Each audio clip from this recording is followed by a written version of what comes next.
In the 41st millennium, there is only war. 1,000,000 worlds burn in the Emperor's name, and the galaxy drowns in blood. Faith shapes reality itself, and the line between technology and prayer has long since blurred into irrelevance. But what happens when an empire from beyond the stars, an empire that conquered through fear rather than faith, through strategy rather than zealotry, tears through the veil of space and collides with the Imperium of man? They were catastrophically unprepared for each other. The rupture began without warning in the Cadian Gate, that final bastion against the Eye of Terror's endless madness. Augur arrays across 3 sectors screamed in unison as reality itself buckled. Not a warp incursion. The tech priests knew that signature intimately. This was something else. Something wrong. Space folded like parchment crushed in an angry fist. From the wound in reality emerged vessels that should not exist. Massive wedge-shaped constructs of gray metal, kilometers long, bristling with weapon emplacements that glowed with unfamiliar energy signatures. No Gothic architecture, no cathedral spires reaching toward the Emperor's light, no purity seals or Aquila emblems. Just clean, geometric brutality. Warships designed by a civilization that viewed warfare as science rather than sacrament. 12 star destroyers tumbled from the hyperspace catastrophe into real space above Cadia Prime, trailing debris and electromagnetic interference. Their hulls bore scorch marks from a journey through dimensions they were never meant to traverse. Emergency lights flickered across their surfaces as alien, yet somehow hauntingly human. Technology struggled to compensate for physical laws that operated differently here. On the bridge of the Executor-class star Dreadnought Ravager, Emperor Palpatine clutched the armrests of his command throne as the ship's systems shrieked warnings in languages that no longer applied. The galaxy beyond the viewports was wrong. The stars themselves seemed hostile, their light tainted with a malevolence he'd never sensed even in the deepest reaches of the dark side. "Status report," he hissed, his yellow eyes narrowing beneath his hood. Admiral Thrawn... No, that timeline was wrong. Admiral Versio steadied himself against a console. "Hyperdrive motivators are offline, my lord. Sublight engines are operational, but running at 63% efficiency. Whatever, wherever we are, the fundamental constants have changed. Our astrogation computers can't find a single recognizable star." Palpatine extended his senses through the Force and immediately recoiled. The space between spaces, that infinite well of dark side power he'd spent decades mastering, was gone. In its place roiled something infinitely larger, infinitely more terrible. Screaming faces pressed against the boundaries of his perception. Laughter that tasted of madness. Whispers promising power that made his own ambitions seem like a child's fantasy. The Immaterium. The Warp. Though he didn't know the names yet, Palpatine recognized predatory intelligence when he encountered it. "My lord!" The voice came from behind him, deep, mechanical, resonating with a bass that seemed to vibrate through the Force itself despite the interference. Darth Vader stood at attention, his breathing apparatus hissing rhythmically in the sudden silence of the bridge. "I sense something. Presence. Multiple presences. Watching us. I sense them too, my old friend." Palpatine's lips curled into something between a smile and a snarl. "This place is alive in ways our galaxy never was. The dark side here is not a tool to be wielded. It is an ocean that wishes to drown us." Before either could elaborate, a junior officer's voice cracked across the bridge. "Contact! Multiple vessels emerging from... My lord, they're not using hyperspace. They're just appearing. Spatial coordinates are shifting without corresponding movement signatures." The view screen reconfigured to show a dozen vessels materializing from nowhere, their designs so baroque and excessive they appeared to be flying Gothic cathedrals rather than warships. Gold filigree caught the starlight. Gargoyles the size of houses jutted from hull plating, and across every surface, stamped in obsessive repetition, was the symbol of a two-headed eagle. "Receiving transmission," the communications officer reported. "Audio only. It's... My lord, it's High Gothic. Ancient Terran linguistics with significant drift. The computer is translating now." Static, then a voice. Harsh, uncompromising, tinged with the absolute certainty of religious fervor. "Unknown vessels. You have entered the sacred space of Cadia, shield world of the Imperium of Man, last bastion against the archenemy. Identify yourselves immediately or face the Emperor's righteous judgment. The Emperor protects. There is no mercy for the heretic, the mutant, the Xenos." Palpatine leaned forward, ancient eyes gleaming with sudden interest. Another Emperor? Another Imperium? The dark side whispered opportunities, complications, dangers beyond measure. Vader's respirator quickened almost imperceptibly, the only sign of his disquiet. "They speak of an emperor as though he were a god." "Perhaps here," Palpatine murmured, "he is." If you crave stories where cosmic empires collide and ancient powers face impossible choices, smash that subscribe button, because in the grim darkness of the far future, there are always more tales of glory and damnation waiting to be told. The Cadian defense fleet was already moving into attack formation. Macro cannons the size of city blocks swiveled toward the intruders. Lance batteries began charging with the distinctive whine of weapons designed to crack continents. The Imperium had faced 10,000 years of horrors beyond imagination. These strange vessels, for all their ominous appearance, were just another threat to be catalogued and eliminated. On Cadia's surface, in the fortress monastery that had stood for millennia, Castellan Ursarkar Creed studied the tactical display with narrowed eyes. Around him, officers of the Cadian shock troops waited for his orders. The old soldier had seen chaos incursions, orc wogs, tyrannid splinter fleets. But this was different. "Unknown configuration," he muttered, drawing on his Elho stick. "No warp signatures. No chaos corruption readings. But not Xenos either. Those are human crew on those ships, or I'm a Gretchen. Get me the Inquisition. Lord Inquisitor Karamazov needs to see this personally." High above, in the cold void, two empires stared at each other across impossible gulfs of space and understanding. One built on faith and fanaticism, the other on fear and calculated tyranny. Neither knew it yet, but the 41st millennium was about to become infinitely more complicated. Palpatine smiled into the darkness. "Admiral Verjo, open a channel. Let us meet this other emperor." The Imperial Navy cruiser Righteous Fury broke formation and advanced, its prow jutting forward like an accusing finger of the God Emperor's judgment.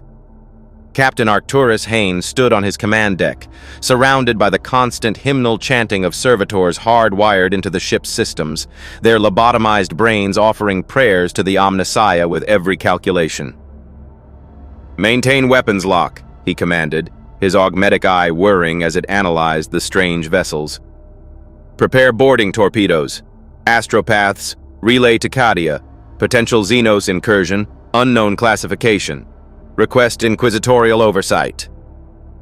Below decks, 3 astropaths sat in their meditation chamber, their eyeless sockets weeping blood as they extended their consciousness into the warp to send the message. But as their minds brushed against the vicinity of the unknown fleet, they encountered something that made them scream in unison. Minds. Human minds.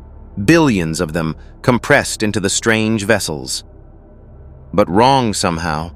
Quieter in the warp than they should be, as though they existed slightly out of phase with reality itself. And 2 presences that blazed like dark stars. One a furnace of cold ambition and calculated malice, the other a wounded titan wrapped in rage and machinery.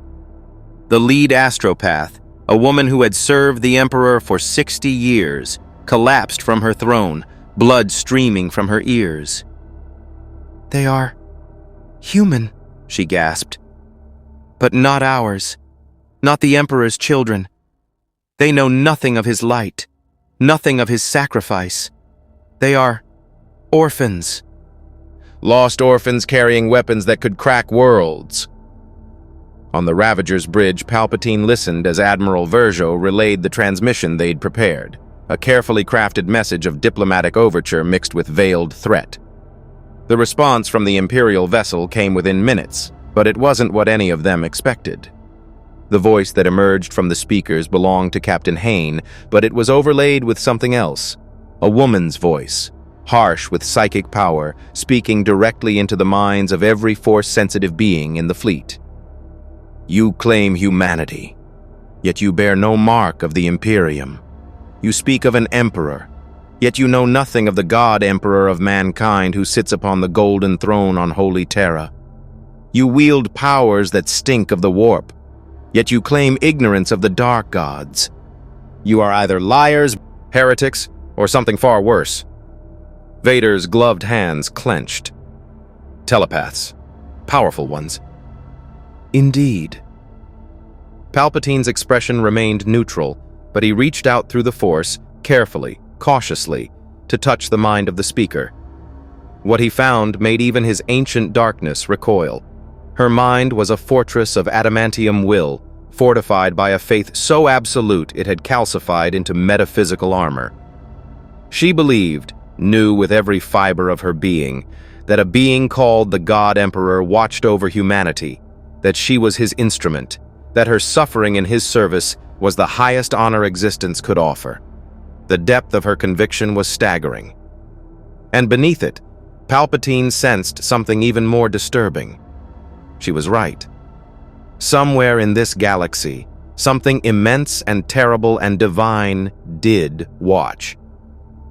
Something that sat upon a throne and held back an ocean of nightmares through sheer force of will. For the first time in decades, Emperor Palpatine felt the cold touch of uncertainty. "Open the channel," he said quietly. "Let me speak to them directly." The transmission went active. Palpatine rose from his throne, drawing on decades of political theater, projecting an aura of wounded dignity and peaceful intent. "I am Emperor Palpatine, sovereign of the Galactic Empire. We are not your enemies. We are victims of catastrophe, a spatial anomaly beyond our control that has displaced us from our home galaxy. We seek only information and peaceful coexistence until we can determine how to return home." The response was immediate and uncompromising. "There is only one emperor. To claim that title is heresy. To speak it is blasphemy. You will submit your vessels for inspection or be destroyed. The emperor protects, and he protects through our weapons. You have 1 standard hour to comply." Palpatine's eyes narrowed. Around him, bridge officers exchanged glances of disbelief. In their galaxy, the Empire commanded respect through fear and overwhelming force. Negotiation was conducted from a position of absolute superiority. This response, this dismissal, was intolerable. But Vader placed a hand on his master's shoulder. "My lord, I sense this is not posturing. They mean it. And there are thousands of ships in this system, perhaps hundreds of thousands. The military infrastructure here is beyond anything we encountered in the Clone Wars. This entire planet appears to be a fortress." Through the viewports, more Imperial vessels were arriving via warp translation, the sickening spatial ruptures that preceded their appearance making even veteran stormtroopers nauseous. Lunar-class cruisers, Gothic-class battleships, even the unmistakable silhouette of an Emperor-class battleship, its broadside batteries capable of glassing continents. Admiral Verjo's face was pale. "My lord, tactical analysis suggests we're outnumbered 30-1, and that's just in this immediate sector. Our weapons are more precise, our shields more efficient, but theirs are larger, cruder, but effective through sheer overwhelming force. If they open fire—" "They will open fire," Palpatine interrupted. "Their faith demands it. They have already judged us heretical." He paused, ancient mind racing through possibilities. but they offered inspection, not immediate destruction. That means they are curious. Curiosity is a weakness we can exploit. A new voice joined the transmission, older, laden with authority that came from decades of command. Castellan Creed's gravelly tone cut through the tension like a chain sword through flesh. Unknown fleet. This is Castellan Ur-Sarkar Creed of Cadia. I am authorizing a temporary ceasefire pending inquisitorial investigation. You will power down your weapons and permit boarding parties to inspect your vessels. Any hostile action will be met with immediate and total annihilation. You have arrived at humanity's last bastion against the forces of chaos. We have stood for 10,000 years against horrors that would shatter lesser civilizations. Do not test our resolve. Palpatine smiled thinly. Now this was someone who understood power. Not a fanatic, but a soldier. A pragmatist wrapped in duty. Those could be reasoned with. Sometimes. Admiral Versio, power down weapons. Lower shields to 50%. Prepare a delegation. Palpatine's yellow eyes gleamed. Lord Vader, you will accompany me. I wish to meet these Inquisitors personally. Let us see what passes for justice in this Imperium. Vader bowed. As you wish, my master. The stage was set. The Galactic Empire, displaced and diminished, would meet the Imperium of Man for the first time. Neither side could predict the consequences. On Cadia's surface, in the obsidian halls of the Inquisitorial Fortress, Lord Inquisitor Karamazov reviewed the psychic reports with growing alarm. The Ordos Hereticus, Xenos, and Malleus were all converging on Cadia, each believing their specialty was required. Unknown human civilization, he mused aloud, his voice echoing in the chamber.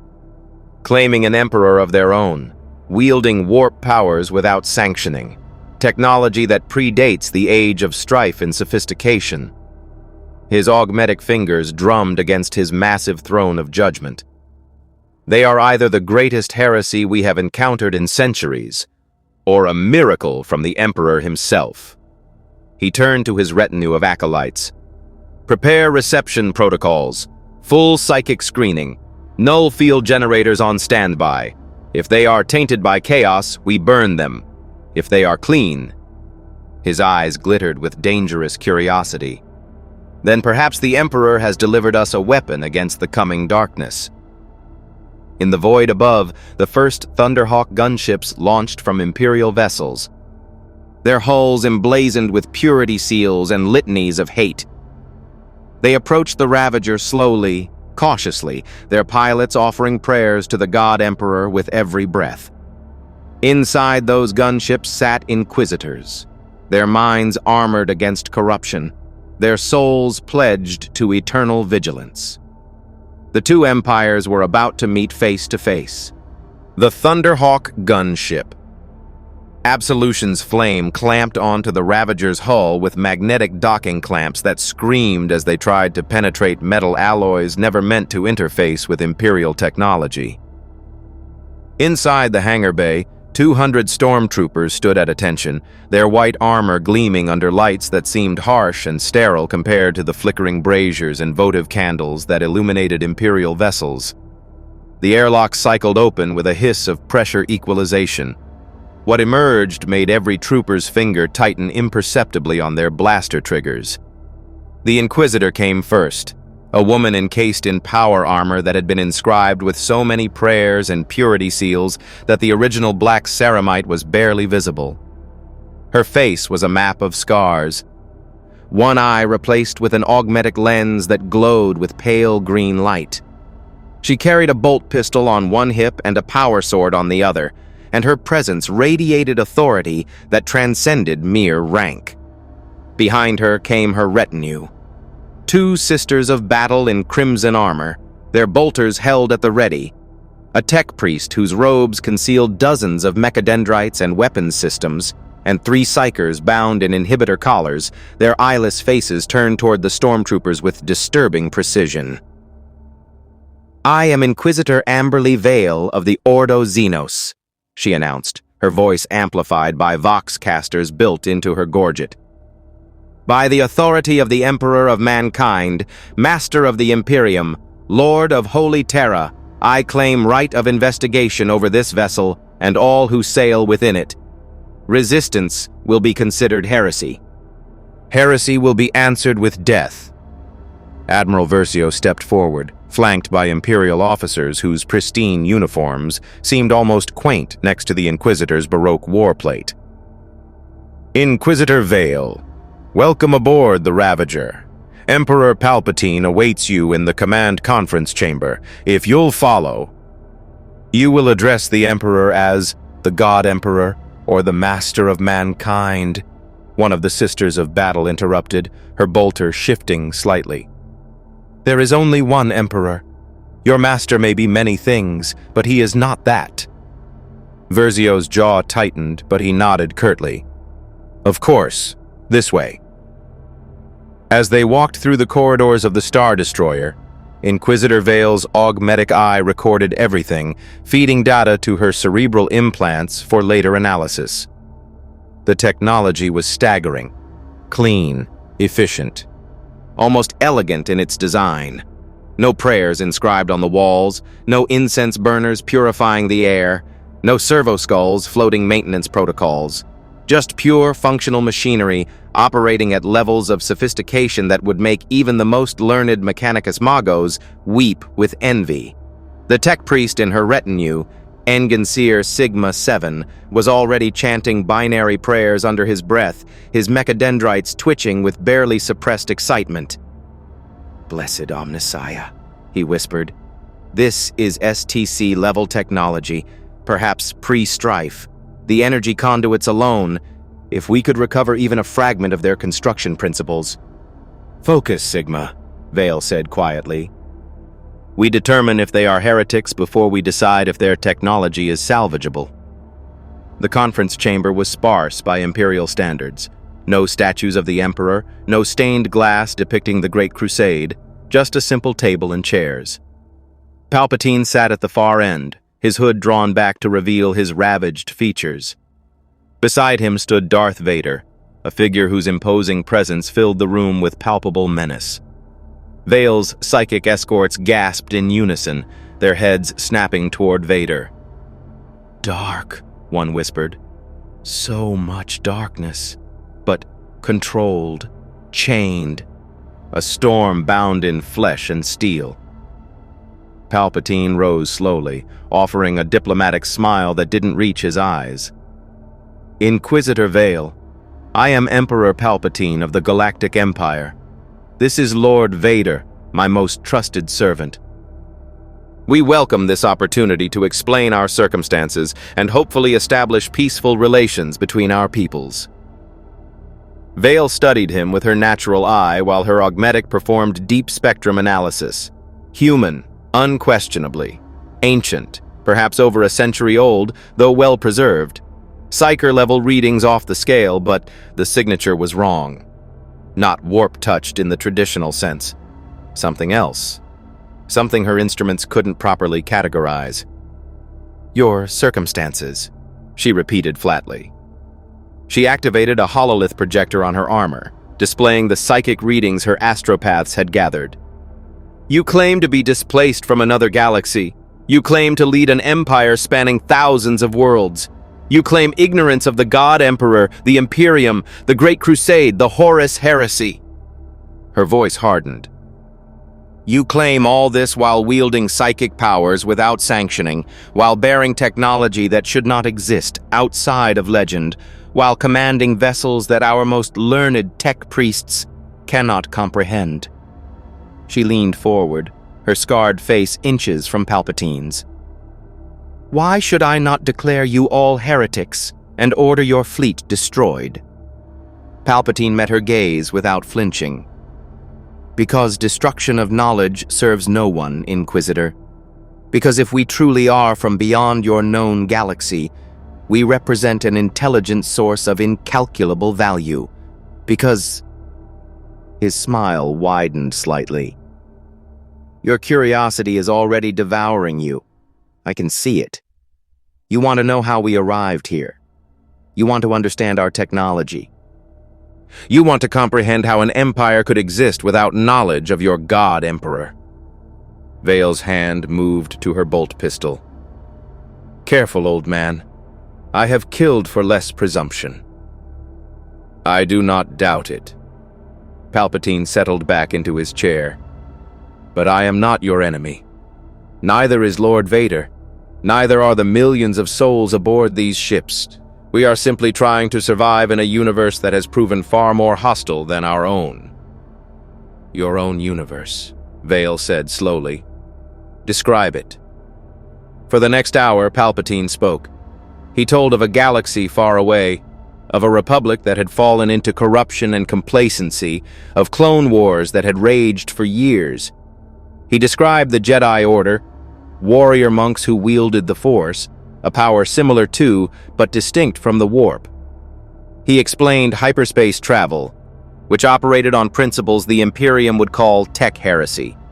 He spoke of the Death Star, a battle station capable of destroying planets. He lied strategically, omitted carefully, and revealed just enough truth to be credible. Engine Seer Sigma-7 interrupted several times with increasingly technical questions about reactor technology, hyperdrive mechanics, and turbo-laser arrays. Each answer sent him deeper into what his organic brain recognized as religious ecstasy, the possibility that an entire STC database might exist aboard these vessels was almost too much to bear. But it was Vader who captured Vale's most intense scrutiny. The Dark Lord had remained silent throughout, his breathing the only sound during pauses in conversation. Finally, she addressed him directly. Lord Vader, my psychers tell me you are more machine than man now. They sense agony beneath that armor, constant, unending pain that would drive lesser beings to madness. Yet you endure. Why? Vader's respirator hissed for 3 long breaths before he answered. Pain is a reminder of failure, of consequence, of the cost of power. His voice was deep, resonant, carrying weight that transcended mere words. I serve my emperor because he gave me purpose when I had none, because he transformed weakness into strength, because in our galaxy order must triumph over chaos. Order over chaos, Vale repeated softly. Those words resonated in ways Vader couldn't possibly understand. The eternal struggle of the Imperium, distilled into 4 words by an outsider who knew nothing of the Eye of Terror or the ruinous powers. She stood abruptly. You will remain aboard your vessels under guard. No one leaves, no one enters without my express permission. I must consult with Castellan Creed and with higher authorities. She paused at the door. If you are lying, if you are tainted by the ruinous powers, if you serve the archenemy in any capacity, I will personally ensure your deaths are slow enough to serve as examples to the entire sector. Palpatine inclined his head. We expect nothing less from a servant of such evident devotion. After the inquisitorial delegation departed, Vader turned to his master. They suspect us of serving these ruinous powers. What are they? Palpatine's expression darkened. I do not know, my old friend, but I felt them when we arrived. The presence in the space between spaces. Entities of such power that they make our understanding of the Force seem primitive. He steepled his fingers. This galaxy has gods, Lord Vader, real gods. And I suspect we have landed in the middle of a war that makes our conflicts seem like children's squabbles. On the Absolution's flame, racing back toward Cadia's surface, Inquisitor Vale reviewed her findings with growing unease. Every instinct screamed that these people were dangerous. Powerful psychers without understanding of the dangers they wielded, technology that could revolutionize or doom the Imperium, military force concentrated in a mere dozen ships that somehow felt more threatening than an orc wah. But they weren't chaos-tainted. Her psychers were certain. Whatever darkness lurked in Palpatine and Vader was their own, cultivated, controlled, weaponized, but not the touch of the dark gods. "Sigma," she said to her tech priest. "Your assessment?" "Holy Omnicia preserve us," he breathed. "Their technology is pure, clean. No corruption, no scrap code, no taint. It's as if they developed along an entirely parallel path, never suffering the age of strife, never losing the STC systems. Inquisitor, if even 10% of their knowledge could be recovered and sanctified, it would change everything," Vale finished. "Which is precisely what terrifies me." She activated her secure Vox. "Castellan Creed, this is Inquisitor Vale. We need to discuss the situation, and we need to contact Terra. This is beyond Cadian authority." Above them, the Ravager hung in space like a dagger pointed at the Imperium's heart, not in threat, but in possibility. The question was whether that possibility represented salvation or damnation.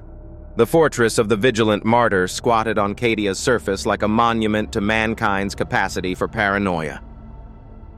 3 kilometers of rockcrete, adamantium, and faith. Its spires bristled with defense batteries capable of repelling orbital assault. In its deepest levels, where psychic shielding made the walls hum with null field generators, the interrogation chambers waited. Darth Vader stood in one such chamber, voluntarily separated from his master to demonstrate cooperation. The room was 30 meters square, every surface inscribed with wards against demonic possession and psychic intrusion.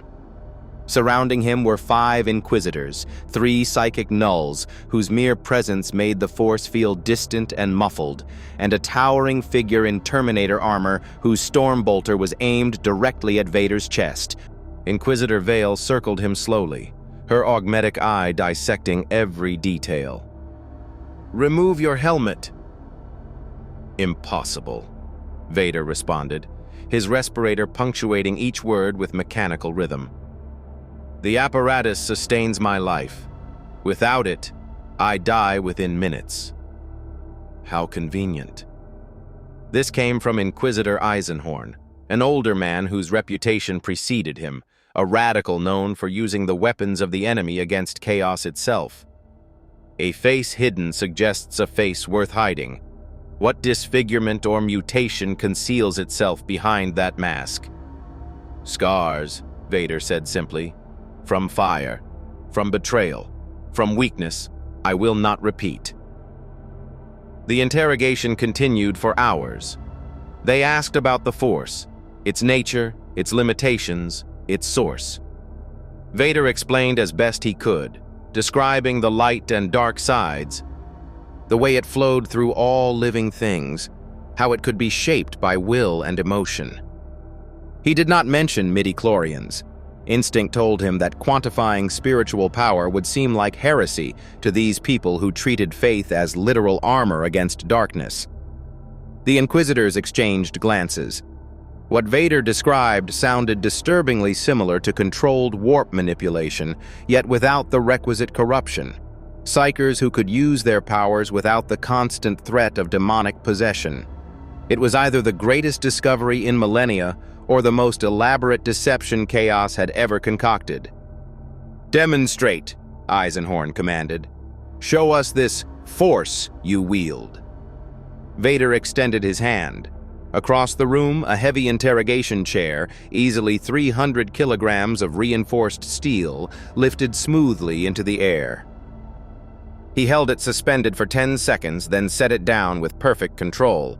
No strain, no visible effort, just mechanical precision translated into telekinetic power. The psychic nulls in the room shifted uncomfortably. Their presence should have disrupted any warp-based ability, yet Vader's demonstration had proceeded unaffected. Whatever power source he drew upon, it wasn't the Immaterium, at least not directly. "Fascinating," murmured Inquisitor Lord Cotees, the most senior member present. He was ancient, his face a weathered map of centuries of service, his eyes holding the weight of 1,000 investigations. Your power bypasses the warp yet achieves warp-like effects. Either you have discovered a method of psychic shielding beyond our understanding, or you draw from something else entirely. The Force exists in a realm separate from your warp, Vader explained. Though I sense the warp's presence here, contaminating everything. It makes concentration difficult, like trying to hear a whisper in a hurricane. Vale stepped closer, her scarred face showing calculated curiosity rather than hostility. You mentioned the dark side earlier. Explain. Vader's respirator hissed for several breaths. The Force has two aspects. The light side, peace, serenity, selflessness. The dark side, passion, strength, power drawn from emotion. My master and I are practitioners of the dark side. We understand that true power comes not from denying emotion, but from mastering it, channeling it. Emotion as a weapon, Cotes said softly. That is how the ruinous powers corrupt. Through pride, through rage, through despair, through lust. They whisper that emotion is strength, that restraint is weakness. Many billions have fallen to such logic. We have not fallen, Vader said, his voice carrying an edge of warning. We control our power. We are not slaves to it. Every servant of chaos believes the same. Vale's hand rested on her bolt pistol.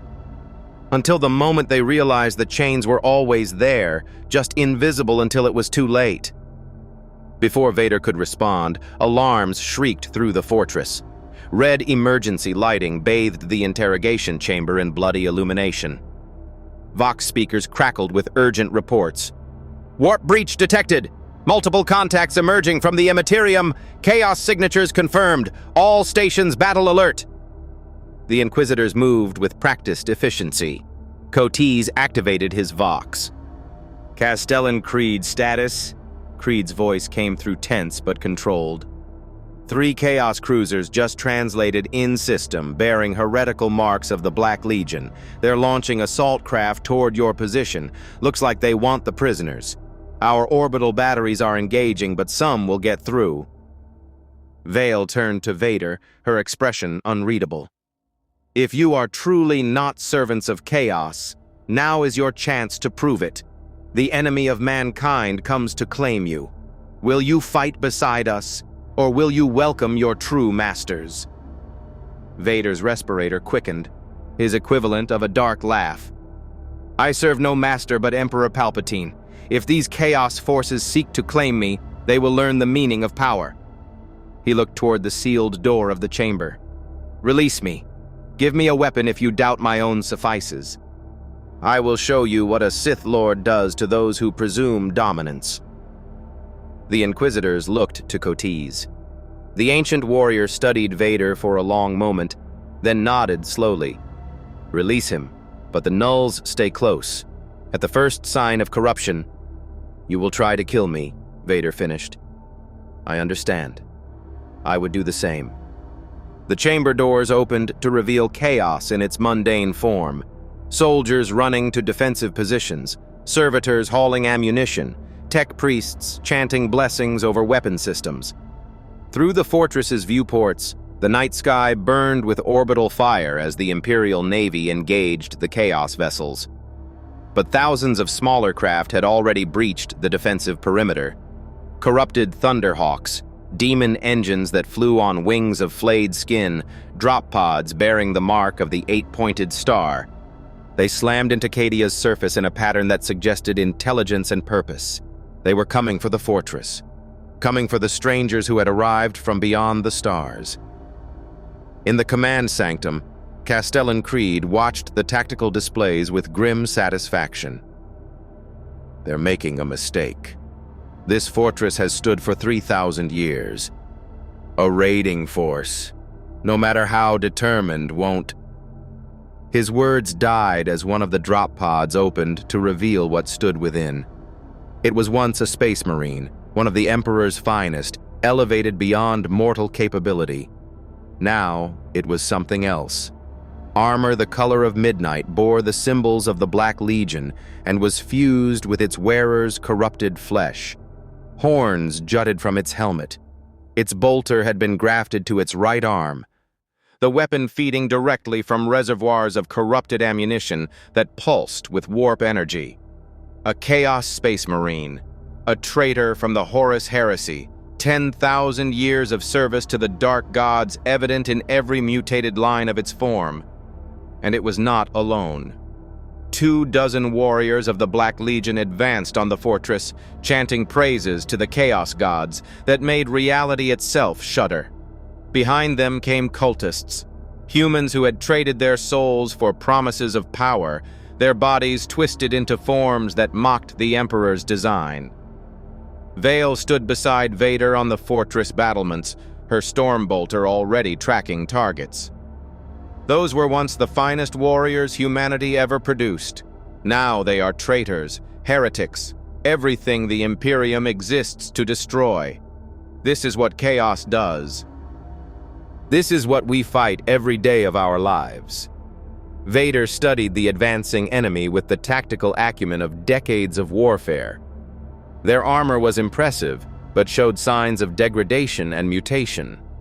Their advance was coordinated but too aggressive. They were confident to the point of arrogance. They expected terror, expected their reputation alone to break defenders. They had never faced a Sith Lord. "I have fought corrupted Jedi," Vader said quietly. "Warriors who believed they could draw on darkness without consequence. They were strong, but they were also predictable. Slaves to their passions rather than masters of them." He raised his hand, feeling the Force respond despite the warp's interference. "These creatures believe themselves unstoppable. Allow me to demonstrate otherwise." Before Vale could respond, Vader stepped off the battlement. He fell 4 stories in absolute control, his cape billowing dramatically behind him. He landed in the courtyard directly in the path of the advancing Chaos Space Marines, with an impact that cracked rockcrete. Slowly, he straightened to his full, imposing height. The lead Chaos Marine, its armor bearing the marks of a champion, laughed, the sound emerging as a wet gurgle through a vox grill fused with organic matter. A servant of the Corpse Emperor? No. Something else. Something new. The dark gods will delight in your corruption, stranger. You already stink of darkness. Let us show you true power. Vader's lightsaber ignited with its distinctive snap hiss. The crimson blade cast bloody light across the courtyard, its plasma-contained energy humming with deadly promise. "I am Darth Vader," he said, his voice carrying across the battlefield with force-enhanced projection. "I have broken armies. I have strangled admirals who disappointed me. I have hunted Jedi across the galaxy and ended their order." He settled into a combat stance that was poetry written in violence. "You wish to show me power? I am power." The Chaos Marines charged. What followed was a demonstration that would be recorded by the fortress's pict feeds and analyzed by Inquisitors for decades to come. Vader moved like liquid death, his lightsaber deflecting bolter rounds with contemptuous ease, his other hand lashing out with force chokes that crushed even ceramite-protected throats. He was faster than anything his size should be, stronger than human limits allowed, and fought with a precision that spoke of thousands of hours of practice refined into perfect lethality. A Chaos Marine swung a chain axe that could bisect a tank. Vader caught the weapon with the Force, stopped it centimeters from his helmet, then crushed the wielder's arm with telekinetic pressure that made armor scream. His lightsaber removed the traitor's head a moment later. Another champion roared a prayer to Khorne and charged with a power fist crackling with corrupted energy. Vader sidestepped with minimal movement, his blade slicing through the Marine's knee joint, one of the few weak points in Astartes' armor. As the champion fell, Vader's boot came down on its helmet with force-enhanced strength that shattered ceramite and skull together. On the battlements, Inquisitor Eisenhorn watched with his mouth slightly open. "Emperor, preserve us. He fights like a Primarch." "No," Kotias corrected quietly. "He fights like something our galaxy has never produced. Watch his technique. No wasted movement, no hesitation, no mercy. He is a weapon that thinks. Vader carved through the Chaos Force with methodical brutality. His lightsaber was anathema to their corrupted armor, slicing through blessed ceramite as easily as flesh. His Force abilities circumvented their mutations. He couldn't be corrupted because he drew from a source they couldn't touch. Couldn't be intimidated because fear was a tool he wielded rather than experienced. Within 10 minutes, 24 Chaos Space Marines lay dead or dying. The cultists had fled. The demon engines, sensing an opponent beyond their capacity to harm, had retreated back toward their landing craft. Vader stood among the corpses, his armor spattered with ichor that steamed in Cadia's cold air. His lightsaber remained ignited, casting crimson light across the carnage. He was breathing harder than usual. The fight had taxed him, especially with the warp's interference, but he remained standing, unbowed. He turned to face the battlements where the Inquisitors watched. "Your chaos," he called out, his voice carrying despite the distance, "is not as formidable as you implied." Vale's Vox crackled to life. "That was a raiding force, Lord Vader, a mere fraction of the Black Legion's strength. You faced perhaps 30 corrupted warriors. There are tens of thousands more in the Eye of Terror, millions of cultists, demon princes who could break you with a thought." She paused. "But you fought well, better than I expected." Vader deactivated his lightsaber and began walking back toward the fortress. His respirator hissed steadily, each breath a reminder of his own mortality and the machinery that defied it. Behind him, Enginseer Sigma-7 was already approaching the fallen Chaos Marines with a tech priest's curiosity. But he stopped abruptly at one corpse, his mechadendrites recoiling. The wounds Vader's lightsaber had inflicted were cauterized, bloodless, and somehow wrong. The weapon had cut through blessed ceramite, corrupted flesh, and even warp-tainted souls with equal ease. "Inquisitor," Sigma whispered into his Vox. "This weapon, it's not just a plasma blade. It cuts through more than matter. It cuts through everything. Even the warp taint is severed clean. This technology, holy omnissiah, this technology should not exist." On the command deck, Castellan Creed took a long drag on his LHO stick. "Get me a secure channel to the Ravager. I think we need to have a different kind of conversation with their Emperor." 3 days after the Chaos Raid, the Ravager received an unexpected visitor. A Mechanicus Ark. Mechanicus, the quest for knowledge, translated from the warp with the grinding spatial distortion that accompanied all Imperium vessels. It was a vessel that predated the Age of Strife, a cathedral to the machine god that bristled with technologies even the Mechanicus itself no longer fully understood.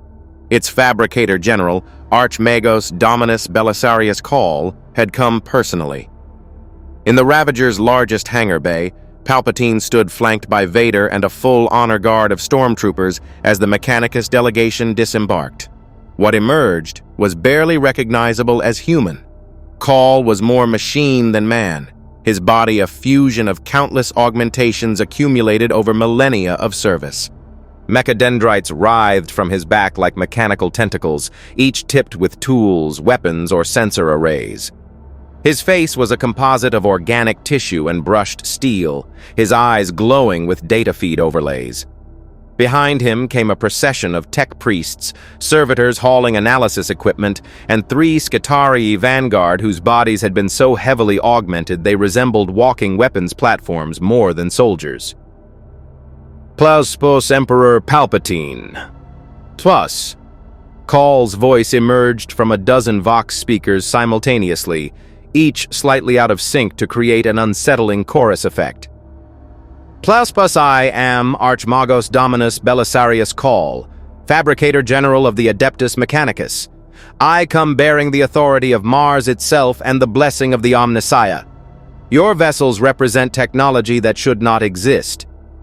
I must determine if they are gifts from the machine god, or the greatest heresy since the Men of Iron.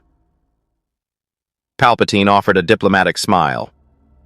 Archmagos, you honor us with your presence. I assure you, our technology is the product of thousands of years of careful development and refinement. We would be happy to share knowledge in the spirit of mutual cooperation.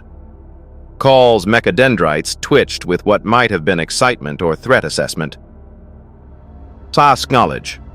Yes, the quest for knowledge is eternal, but knowledge can be pure or tainted, STC compliant or tech heresy. Before the Mechanicus commits to cooperation, we must understand what you are. Plus, he gestured, and his tech priests immediately dispersed through the hangar bay, their auspex arrays scanning every surface, their data looms recording electromagnetic signatures, their bionic eyes analyzing metallurgical composition. Servitors began taking samples, scraping paint from walls, testing atmospheric composition, examining the molecular structure of deck plating. Admiral Versio stepped forward, his diplomatic training warring with military instinct. Archmagos, with respect, some of our systems are classified. We cannot allow unrestricted access to cannot. Call swiveled his head 180 degrees to face Versio, the movement accompanied by servo motor whine. You misunderstand your position, Admiral. You exist in Imperium space by the Emperor's mercy. Your vessels represent either the greatest technological discovery in 10 millennia or an abomination that must be sterilized with plasma fire. The Mechanicus will determine which. Your preferences are irrelevant. Vader's hand moved toward his lightsaber. Palpatine raised a placating finger, stopping his apprentice with a gesture.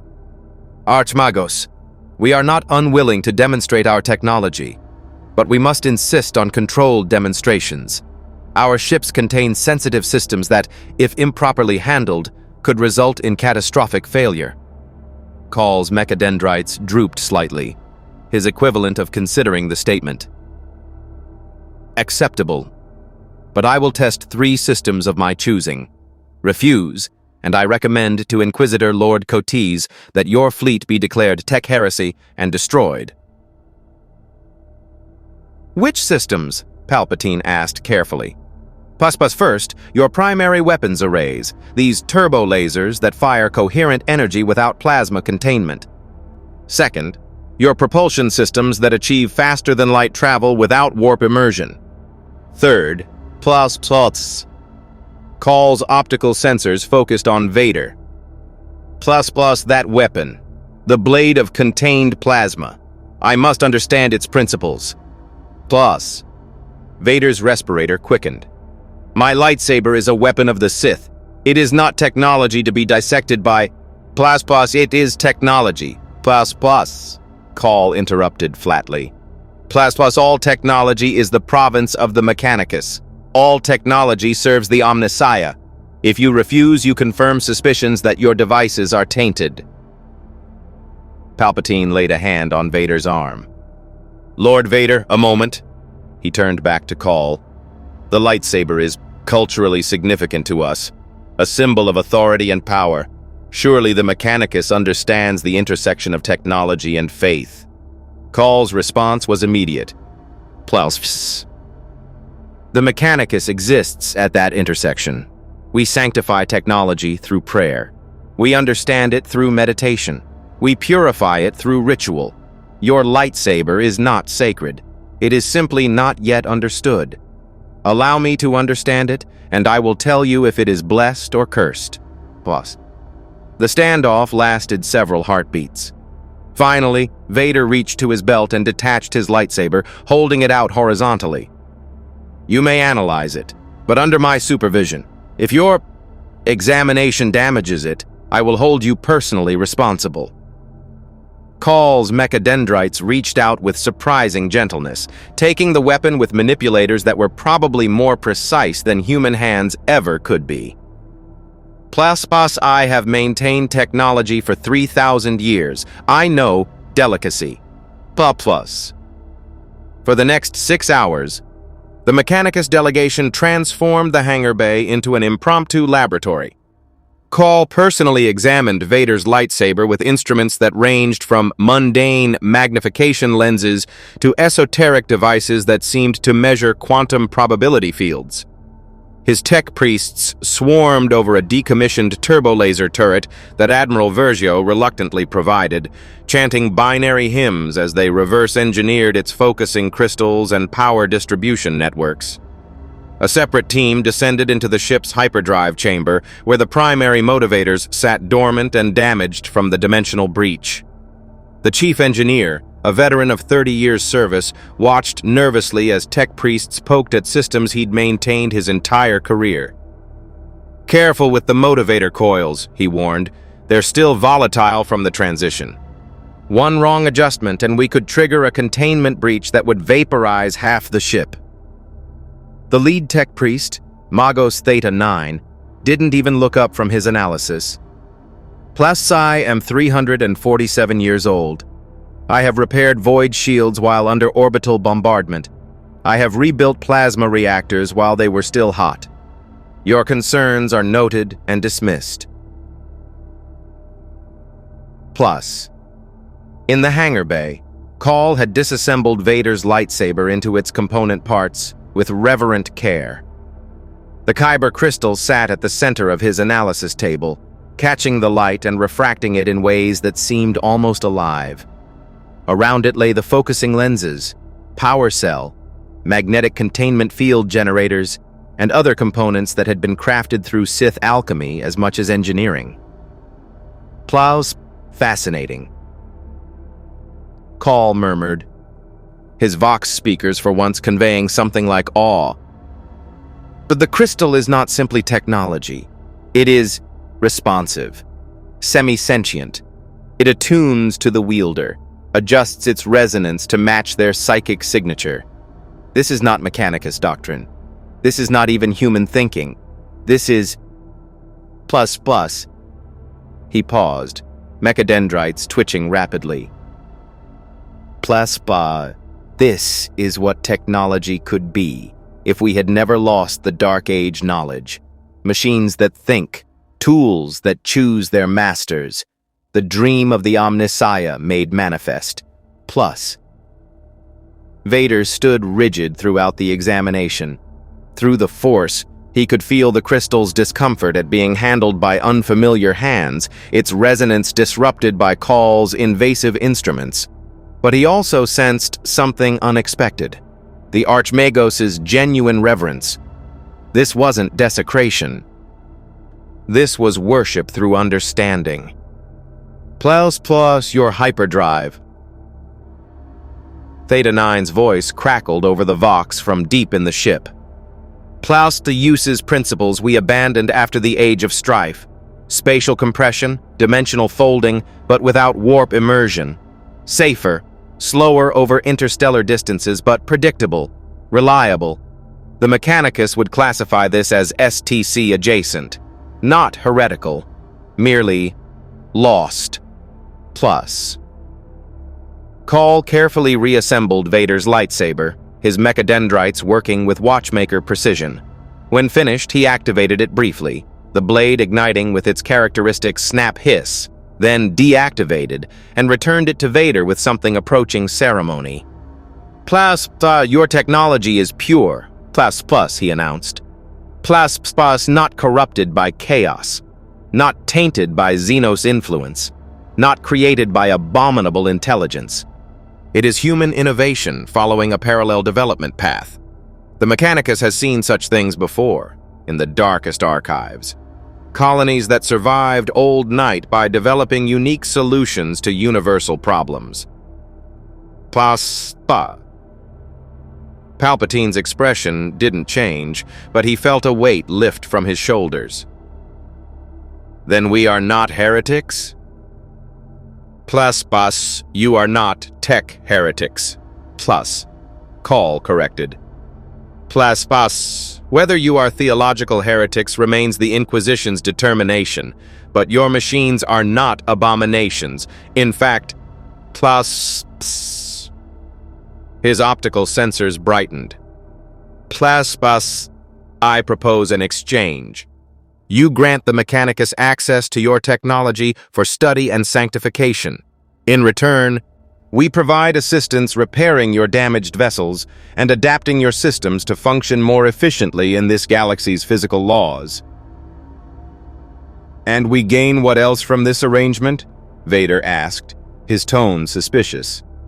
Call's response was surprisingly pragmatic. Plaspas protection. The Mechanicus is second only to the Adeptus Astartes in political power within the Imperium.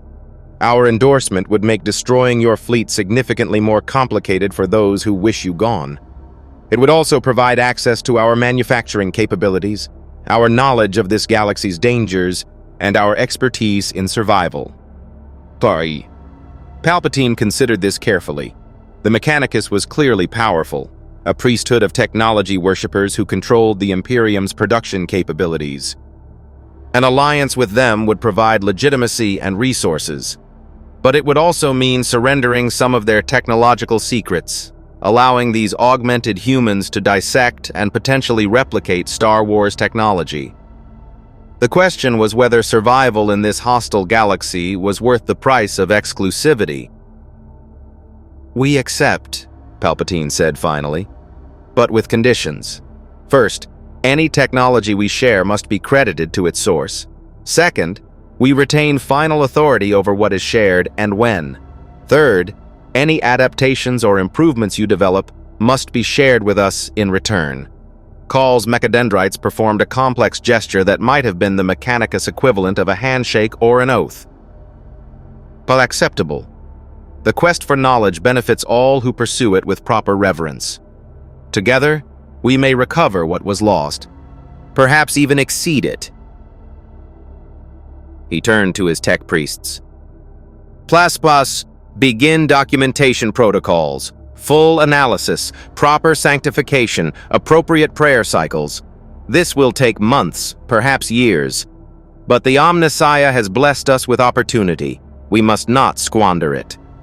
Plus, as the Mechanicus delegation began their work in earnest, Inquisitor Vale entered the hangar bay, her expression unreadable. She'd been observing the entire exchange from the shadows, her augmetic eye recording every moment. Archmagos Call, she said formally. Your assessment? Plaspas not heretical? Plas Call replied without turning from his work.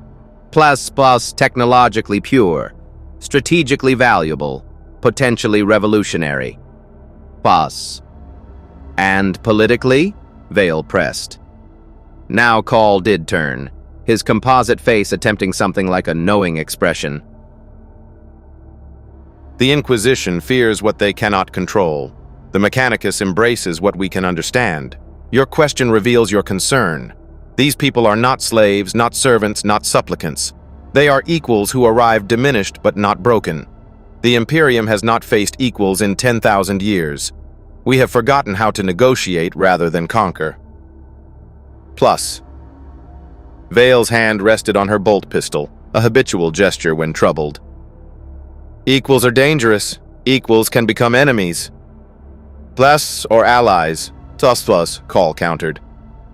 Plus. The Imperium is dying, Inquisitor. Slowly but inevitably. We lose more worlds than we reclaim. The Astronomicon flickers. The Golden Throne fails. We need new solutions, new technologies, new thinking. These strangers may provide what we cannot develop ourselves. Or they may be the final straw that breaks the Imperium's back. Plus, then we are doomed regardless, Call said flatly. Plus, at least this way, we have a chance. Plus. Elsewhere in the ship, Palpatine and Vader conferred privately in the Emperor's quarters. The Mechanicus can be useful, Palpatine mused, but we must be cautious. They worship technology as divine. That makes them predictable, but also inflexible. If they determine our methods violate their doctrine, they will turn on us regardless of pragmatic considerations. Vader stood by the viewport, watching Cadian defense platforms drift past.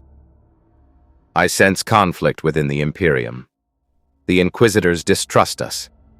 The soldiers respect strength, but follow faith. This Mechanicus offers alliance built on curiosity rather than loyalty. We have no true allies here, Master, only temporary conveniences. As it should be, Palpatine replied. Alliances based on need are more reliable than those based on ideology. The Mechanicus needs our technology. We need their resources and legitimacy. It is a transaction, not a friendship. I understand transactions. And when we no longer need each other? Palpatine's smile was cold as void ice. Then we ensure we are indispensable. We make ourselves the answer to problems they don't yet know they have. We become not merely useful, but irreplaceable. His yellow eyes glinted with ancient cunning. This Imperium is vast, but it is also rotting from within. Every structure has cracks. We simply need to find the right ones to widen. On Cadia's surface, in the Obsidian Cathedral where the highest councils met, Castellan Creed convened a meeting of Sector Command. Inquisitor Lord Cotillas attended via hololithic projection, as did representatives from 3 Space Marine chapters whose vessels patrolled the Cadian Gate. The situation is unprecedented, Creed began, his LHO stick trailing smoke. We have confirmed human survivors from outside the Imperium. Pre-strife technology still functional, military capability sufficient to warrant attention. The question before us is simple. Are they assets or threats? Both, Cotillas said immediately. Their existence proves humanity can survive without the Emperor's guidance. That alone is heresy to Imperial doctrine. But their technology could turn the tide in sectors we're losing. The dichotomy is troubling. A Space Marine captain, his armor bearing the colors of the Cadian 14th, spoke with the characteristic bluntness of the Astartes. They fight well. The one called Vader slew 24 Chaos Marines alone. Few in the Imperium can claim such a feat. If they will stand against the archenemy, their origin is secondary. Spoken like a warrior, Vale interjected. But wars are not won by warriors alone. They are won by logistics, faith, and the Emperor's blessing. These people have logistics and warriors. They lack faith. Without faith, they are vulnerable to corruption. Are they? Creed challenged. They've been here 3 days. No signs of chaos taint. The Mechanicus has cleared their technology. Vader personally fought and killed traitor Marines without hesitation. If they were corrupted, surely we would have seen evidence by now. Chaos is patient, Cotillas warned. Corruption can take years to manifest, decades, centuries. We cannot afford to assume purity based on brief observation. The debate continued for hours, opinions divided along predictable lines. Warriors saw useful allies. Inquisitors saw potential threats. The Mechanicus saw knowledge to be recovered. Politicians saw complications to be managed. In the end, Creed made the call that would define Cadia's relationship with the displaced fleet. We give them provisional clearance. They remain in-system under observation. They assist with defense against chaos incursions. Emperor knows we can use the help with the 13th Black Crusade building. But they do not leave the Cadian Gate without explicit authorization. We treat them as honored guests who are also prisoners. We observe, we learn. And if they prove trustworthy, we integrate them. If they prove treacherous, we destroy them before they can do damage. And if they refuse these terms? Vale asked. Creed's expression hardened. Then they are enemies, and we treat them accordingly. But I don't think they'll refuse. They're smart enough to recognize they need us as much as we need them. For now, that's sufficient. The council adjourned. The decision was made.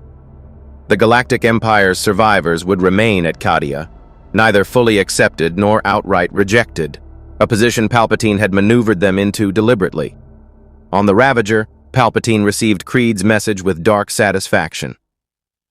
"Honored guests who are prisoners," he repeated to Vader. "An honest description, at least. They do not trust us, but they will use us. Excellent. Let them become dependent on our capabilities. Let them see how useful we can be. Trust will follow, or at the very least, sufficient need that trust becomes irrelevant." Vader's respirator hissed thoughtfully. "And the longer we remain, the more we learn about this galaxy. Its dangers, its opportunities, its weaknesses." "Precisely, my old friend." Palpatine steepled his fingers, his yellow eyes reflecting starlight from the viewport. "We may have lost our galaxy, but perhaps we have gained something more valuable, a second chance to build an empire properly, one that understands both faith and fear, one that wields technology as religion and war as prayer, one that takes the best of both galaxies and forges something unprecedented." In the void between stars, Chaos forces watched and waited. The arrival of these outsiders had not gone unnoticed by the dark gods.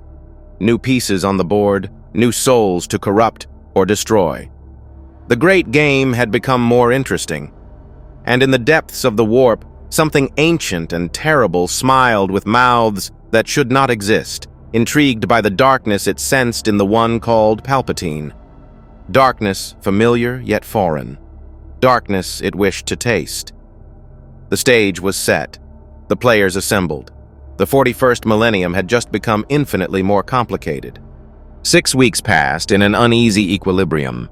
The Star Destroyer fleet remained in high orbit above Cadia, their weapons powered down but ready, their crews adapting to the grim reality of their new existence. Mechanicus tech priests swarmed through the vessels like steel-clad pilgrims, documenting every system, sanctifying every innovation with prayers to the Omnissiah. Inquisitorial observers maintained constant surveillance, their augur arrays searching for any hint of corruption. And the warp grew restless. It began subtly.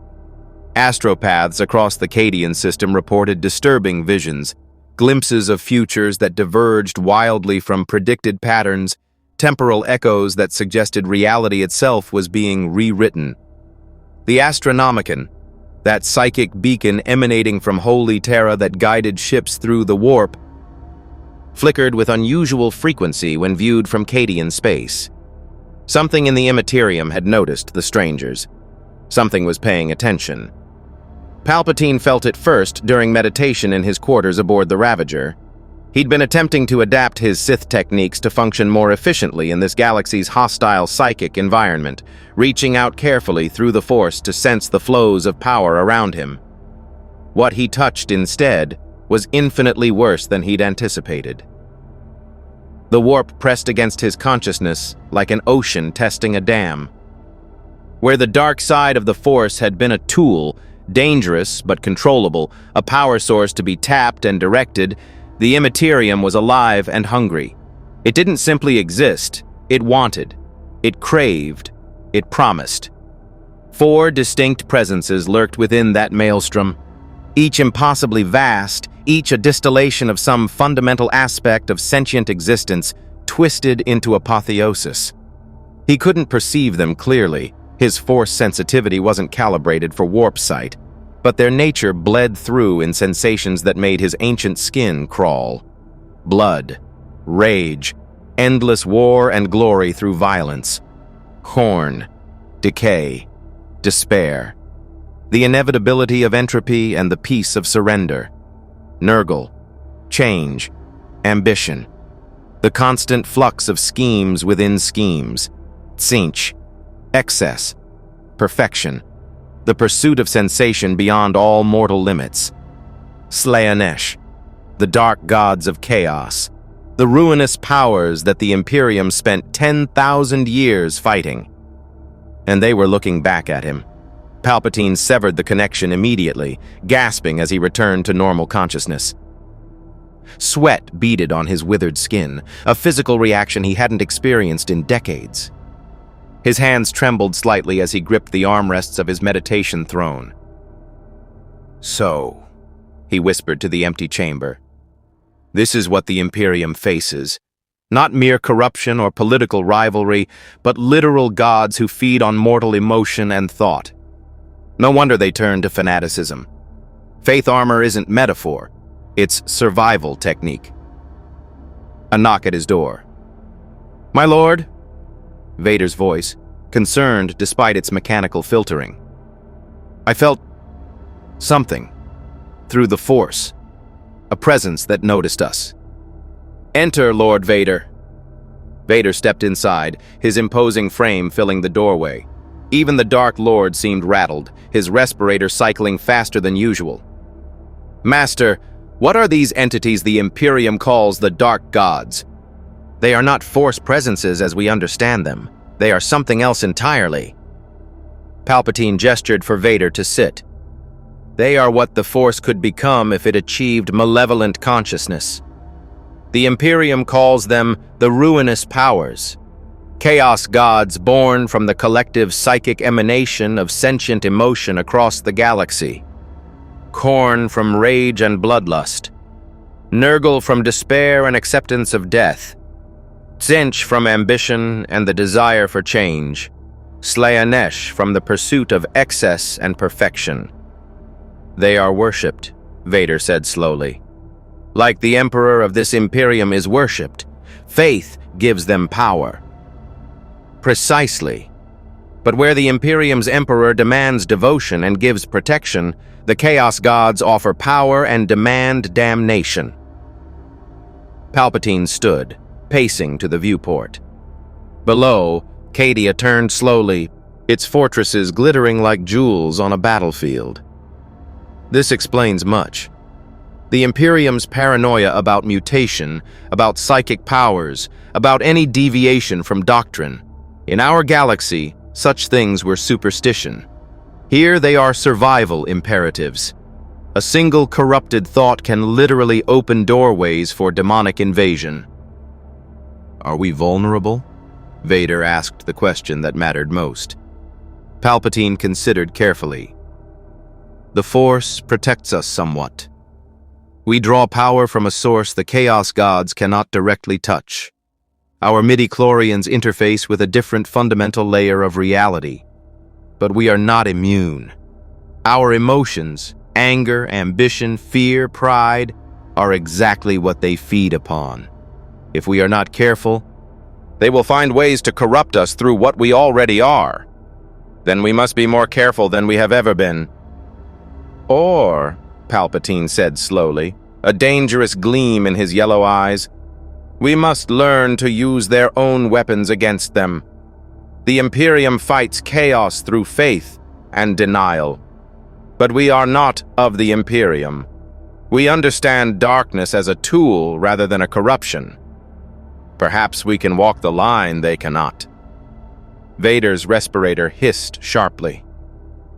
"Master, that sounds like the beginning of a fall. The Jedi believed they could touch the dark side for noble purposes. They were always wrong.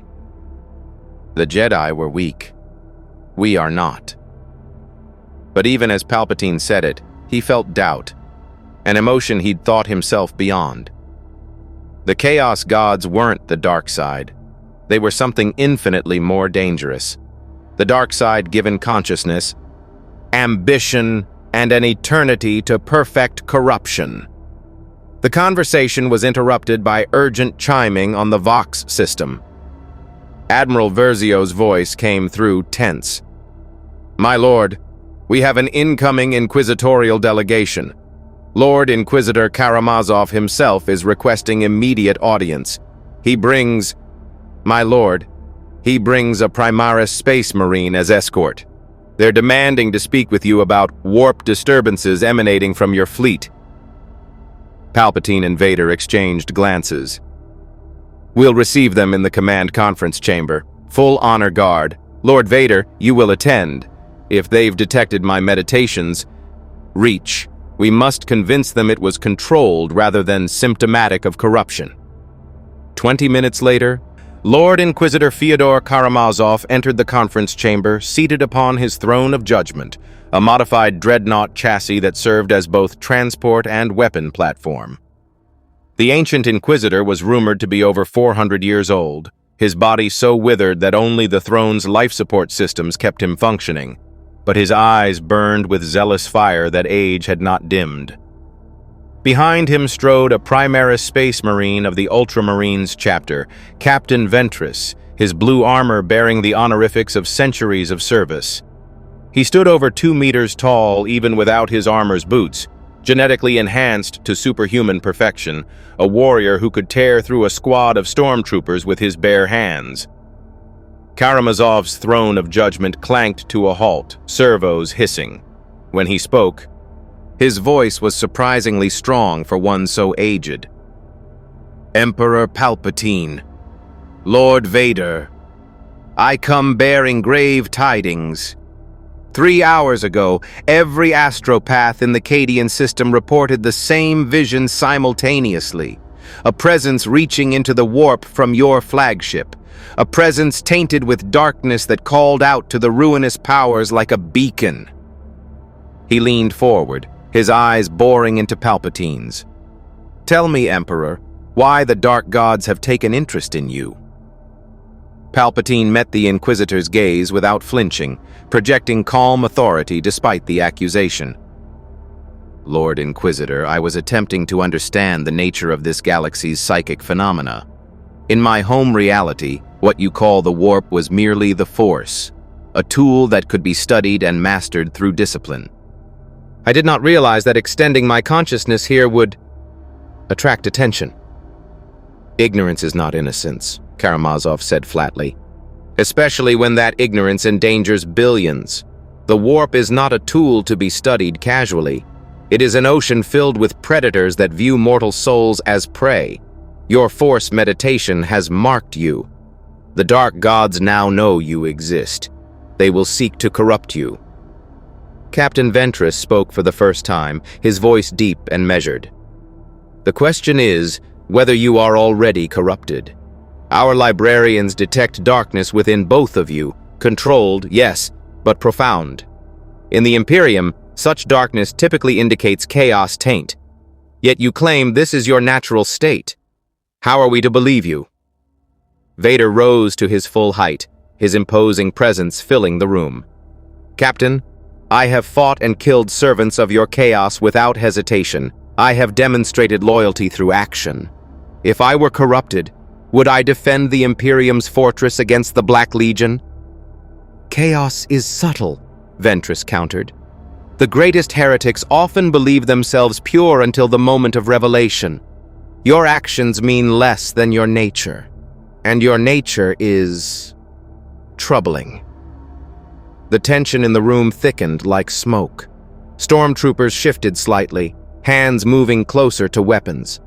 The Throne of Judgment's built-in weapon systems hummed as they powered up. One wrong word could trigger violence that would doom any chance of cooperation. Palpatine raised a hand, his tone shifting to something more conciliatory. "Lord Inquisitor, Captain Ventress, I understand your concern. In your position, I would share it. But consider, we have been in your galaxy for 6 weeks. In that time, we have shown no signs of mutation, no evidence of demonic possession, no indication of chaos worship. We have cooperated with your investigations, shared our technology with the Mechanicus, fought beside your warriors. If we are tainted, we are remarkably ineffective servants of the ruinous powers." Karamazov's expression didn't soften. "Or you are playing a longer game. Chaos has patience measured in millennia. 6 weeks means nothing." "Then what would satisfy you?" Vader asked, his voice edged with frustration. "What proof can we offer that you will accept?" Ventress responded. "Submit to purification rituals conducted by our librarians. Allow us to probe your minds fully, without resistance. Undergo testing by sanctioned psychers to determine if your souls are compromised. If you are clean, the procedures will prove it. If you are tainted, they will reveal it before corruption spreads further." Palpatine felt ice slide down his spine. Psychic examination by Imperium psychers would reveal the depth of his Sith mastery, the calculated atrocities he'd committed, the dark side techniques he'd spent decades perfecting.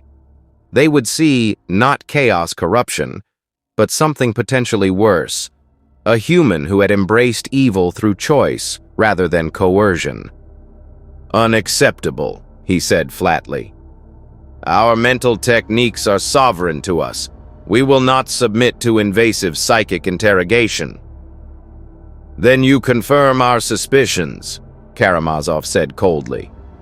"Only the guilty refuse purification." "Or the wise refuse violation," Palpatine shot back. "Tell me, Lord Inquisitor, would you submit your mind to examination by an unknown Xenos psyker? Would you allow a complete stranger to rifle through your thoughts, your secrets, your strategies? Of course not. You would recognize it as strategic foolishness regardless of personal innocence. We are no different." Karamazov's throne of judgment whirred forward slightly. "You compare the Imperium's sanctioned methods to Xenos corruption? You truly do not understand where you are." "On the contrary," Palpatine said quietly, "I understand perfectly. We are in an empire that has survived 10,000 years through absolute faith and merciless pragmatism. An empire that views any deviation from orthodoxy as potential heresy. An empire that would rather destroy 1,000 innocent worlds than risk one corrupted planet spreading taint." He smiled thinly. "I respect that ruthlessness, Lord Inquisitor. I practiced it myself for decades, but I will not submit to it when directed at me." The standoff lasted for heartbeats that felt like hours. Finally, Captain Ventress spoke, his tone more diplomatic than Karamazov's. "There may be a middle path. Emperor Palpatine, Lord Vader, would you consent to observation rather than examination? Continuous monitoring by our psychers and tech priests, recording your psychic emanations and behavioral patterns. Over time, patterns of corruption emerge. If you are clean, the monitoring will prove it. If you are tainted, we will detect it before critical damage occurs." It was a compromise, and Palpatine recognized it as the best offer he would receive. "Observation is acceptable, but our strategic discussions and private matters remain confidential. You may monitor our psychic signatures, but not our conversations." Karamazov looked like he wanted to argue, but Ventress nodded. "Agreed. We will install monitoring equipment on your flagship and assign a permanent observer team. You will submit to daily scans and report any unusual dreams, visions, or impulses immediately. Failure to comply will be treated as evidence of corruption." "Acceptable," Palpatine said. As the inquisitorial delegation departed, Vader turned to his master. "We are prisoners in all but name now, watched constantly, our every action scrutinized for signs of taint. This is not freedom." "No," Palpatine agreed. "But it is survival. And from survival, we can build opportunity." His yellow eyes gleamed. "Let them watch. Let them see us resist the very corruption they fear. Every day we remain uncorrupted strengthens our position. Every battle we fight beside them builds credibility. Patience, my old friend. The game is longer than they realize." But privately, as Vader left to inspect the stormtrooper companies, Palpatine allowed himself a moment of fear. The Chaos Gods had noticed him. Ancient entities of malevolent consciousness now knew a dark side master walked their galaxy.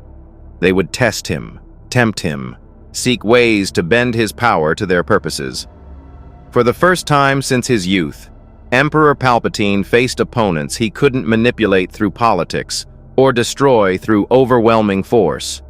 The Dark Gods weren't beings to be reasoned with or conquered.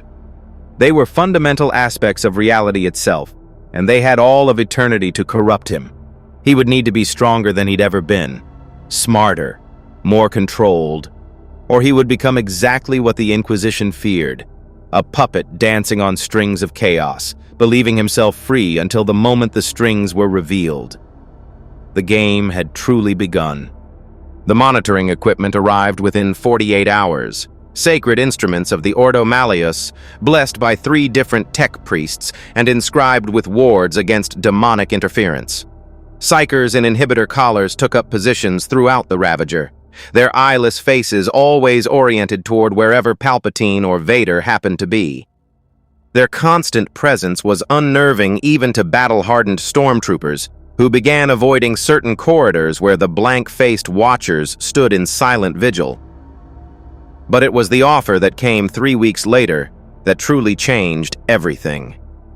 Castellan Creed's face appeared on the hololithic display in the command conference chamber, his scarred features set in an expression that might have been respect or calculation, possibly both.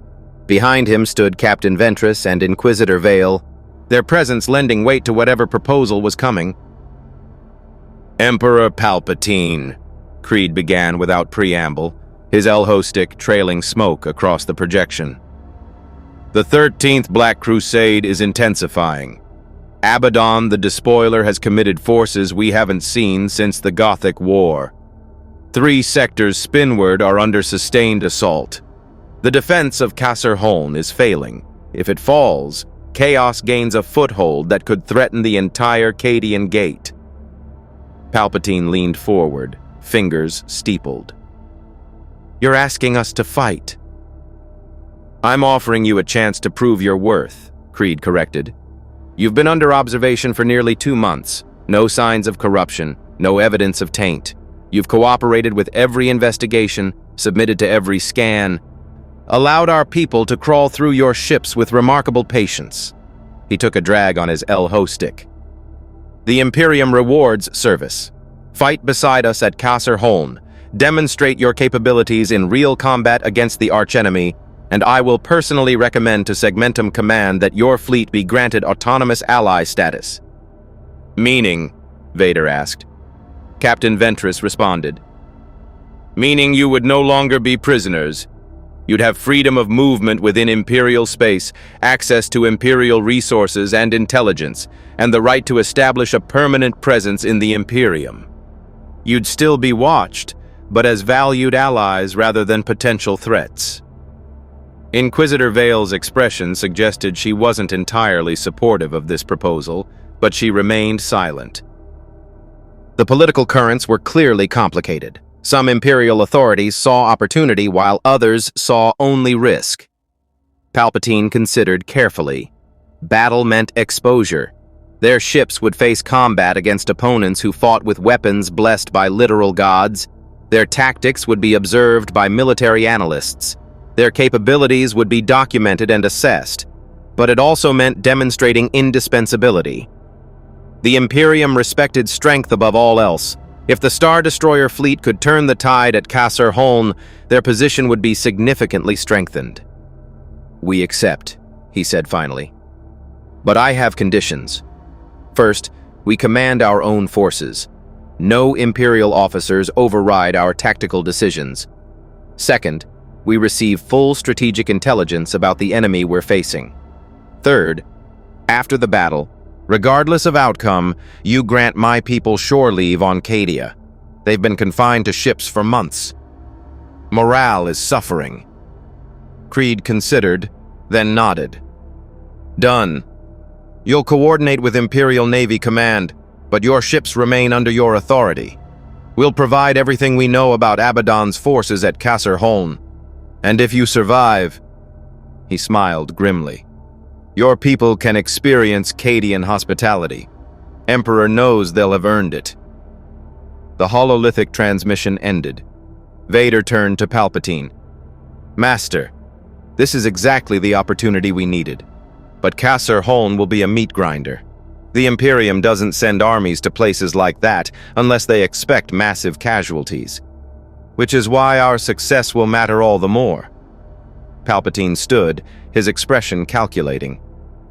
"Admiral Vergio, prepare the fleet for combat operations, full weapons testing, shield calibrations, and crew drills. I want every system operating at peak efficiency.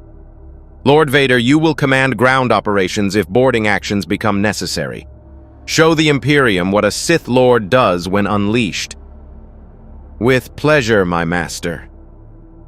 6 days later, the combined Imperial and Star Wars fleet translated out of the warp near Kasser Holn, a fortress world that made even Cadia look modest. The entire planet was a weapon, its surface covered in gun batteries, void shield generators, and trench networks that stretched for thousands of kilometers. But those defenses were crumbling under an assault that had been grinding forward for 17 months. The Chaos Fleet was staggering in its corruption. Vessels that had once served the Imperium 10,000 years ago, now twisted by warp exposure into things that violated physics and sanity in equal measure. Hulls grew organic appendages. Weapons fired ammunition that screamed with the voices of the damned. Shields pulsed with colors that hurt to perceive.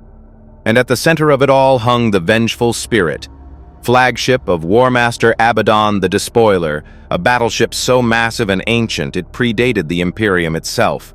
It had been Horus's vessel during the heresy, and 10,000 years of chaos worship had transformed it into something that was more demon than machine. Admiral Vergio stared at the tactical displays with barely concealed horror. "My lord, those vessels, they shouldn't be able to exist. Our sensors are getting readings that contradict basic physics, negative mass, temporal displacement. One ship appears to be in 3 locations simultaneously. The warp bleeds into reality near Chaos Fleets," Captain Ventress explained over the Vox from his position on the Imperial cruiser Victorix. "Your instruments are measuring phenomena that exist partially outside normal space-time. Don't trust your sensors completely. Trust your tactics. Chaos ships are powerful but often poorly coordinated. They rely on terror and overwhelming force rather than disciplined fleet action."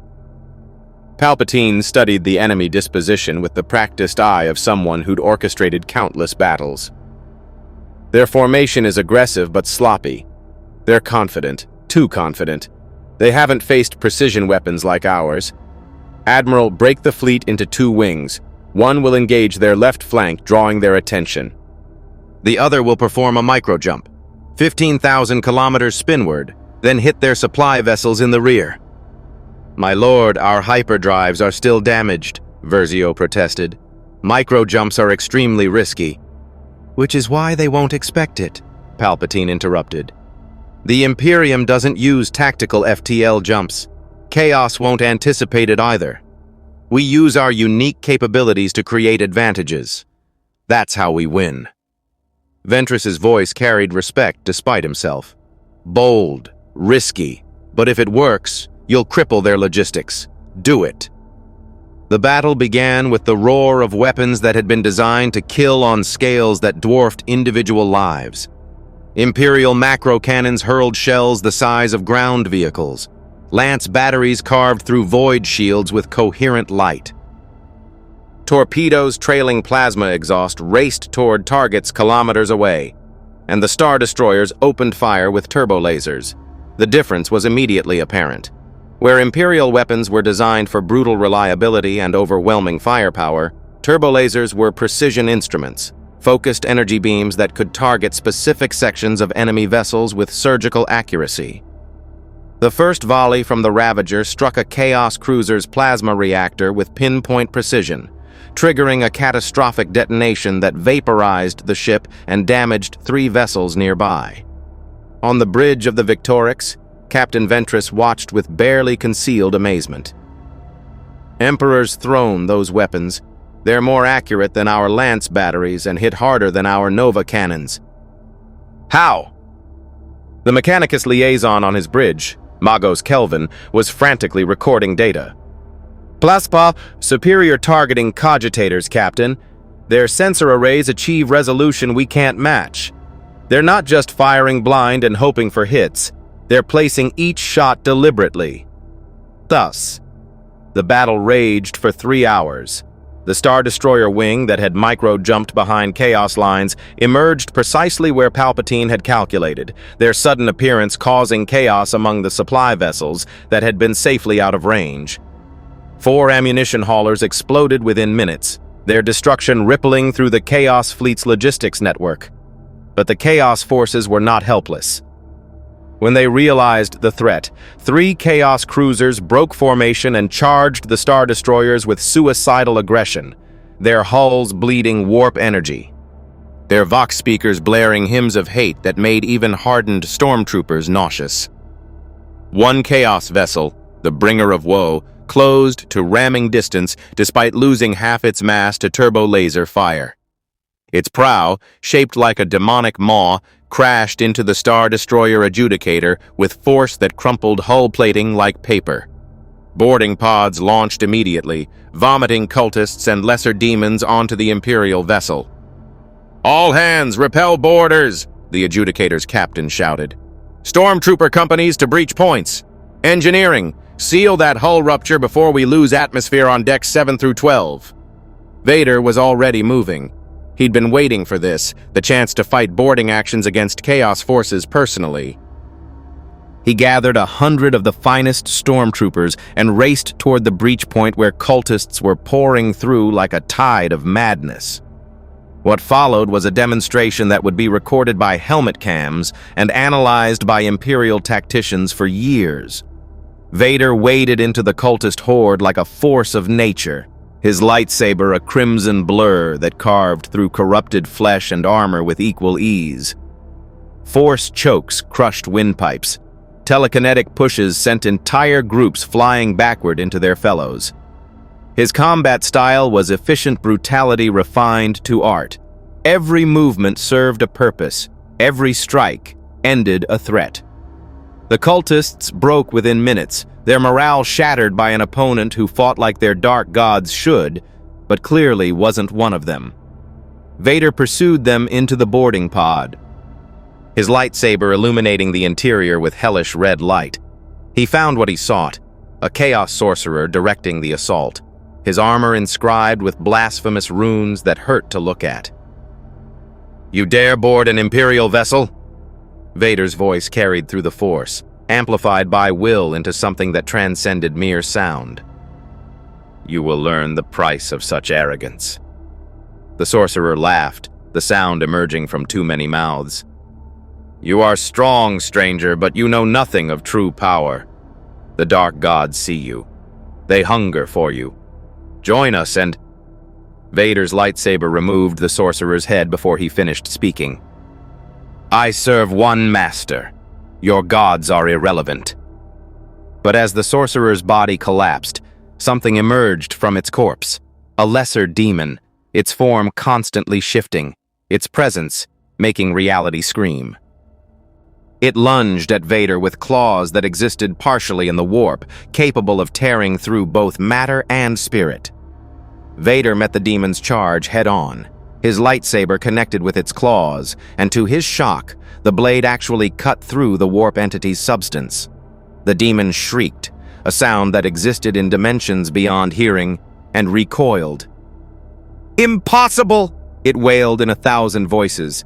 "That blade, it cuts everything, even us, even—" Vader didn't let it finish. He channeled the Force through his blade, pushing energy through a weapon that was already anathema to warp entities. The demon's form destabilized, its presence in reality weakening until it flickered out like a snuffed candle. On the Victorix, the ship's librarian, a psyker warrior trained to fight demons, felt the demon's destruction through the warp. "Captain," he reported, his voice awed, "Lord Vader just permanently destroyed a warp entity. Not banished, destroyed. That shouldn't be possible outside of blessed weapons or Grey Knight Force weapons." "His lightsaber," Ventress murmured. "That blade cuts through everything, even demonic essence. The Mechanicus called it semi-sentient, attuned to its wielder. Perhaps it's more than just technology. Perhaps it's something that exists on multiple planes of reality, capable of affecting both material and immaterial." By the time the battle ended, the Chaos fleet was in full retreat. 5 cruisers destroyed, a dozen crippled, and their logistics train shattered. The Star Destroyer fleet had lost 1 vessel, the Adjudicator too damaged to save, but the rest remained combat effective. On Kassar Holm's surface, the Imperial defenders watched the void battle through auger feeds and erupted in cheers. The Chaos assault had been broken. The siege would continue, but this victory had bought them months of respite. Castellan Creed's transmission came through hours later, after damage assessments were complete. His face showed exhaustion, but also satisfaction. "Emperor Palpatine, Lord Vader, the Imperium thanks you. Your fleet's performance exceeded expectations. You fought with honor and devastating efficiency. Kasser Holn stands because you stood with us." Palpatine inclined his head. "We are pleased to have been of service, Castellan. Now, about that autonomous ally status." "Already being processed," Creed confirmed. "You've earned it. Welcome to the Imperium of Man, not as subjects but as equals. The Emperor protects, and apparently, so do you." After the transmission ended, Vader turned to his master.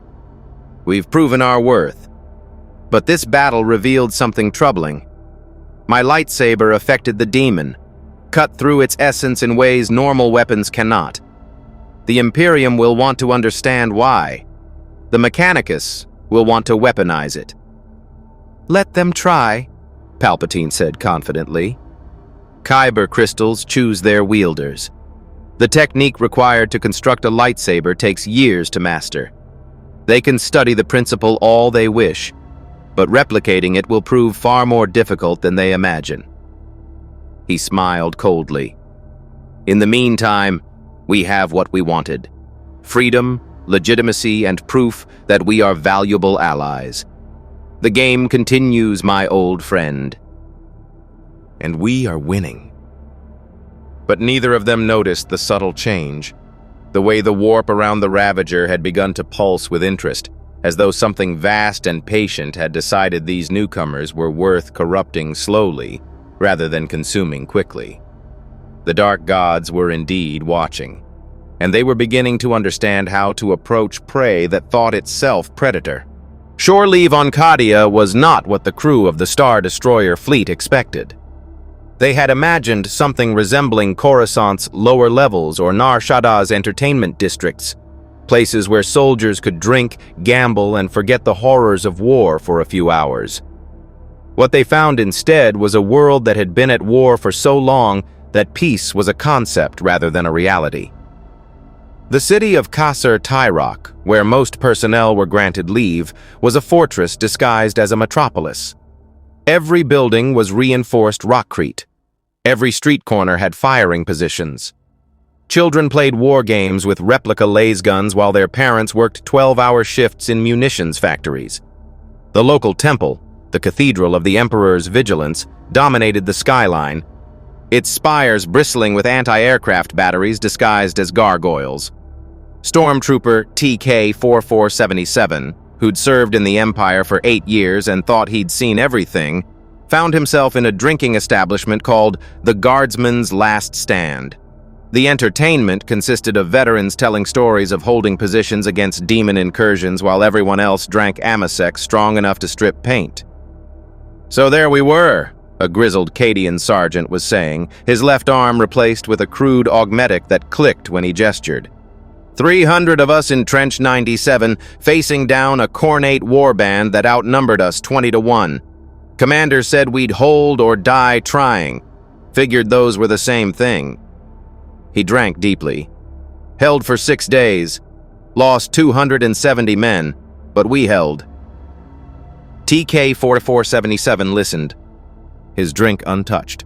In the Galactic Empire, soldiers who took 80% casualties would be considered victims of command failure. Here, they were considered successful. The scale of acceptable loss was staggering. A Cadian trooper, couldn't have been older than 19, noticed his white armor. "You're one of the strangers, the ones from beyond the stars." His tone wasn't hostile, just curious. "They say you fought at Kasser Holn. Say one of your commanders killed 24 Chaos Marines alone." "Lord Vader," TK-4477 confirmed. "I've served under him for 3 years. Never seen him lose a fight." "What's he like? Your lord?" TK-4477 considered the question carefully. "Terrifying. Demanding. Absolutely without mercy for failure. But..." He paused, surprising himself with what he was about to say. "Fair. He doesn't ask anyone to do what he won't do himself, and he protects those who serve him well." The young Cadian nodded as though this made perfect sense. Sounds like a proper commander.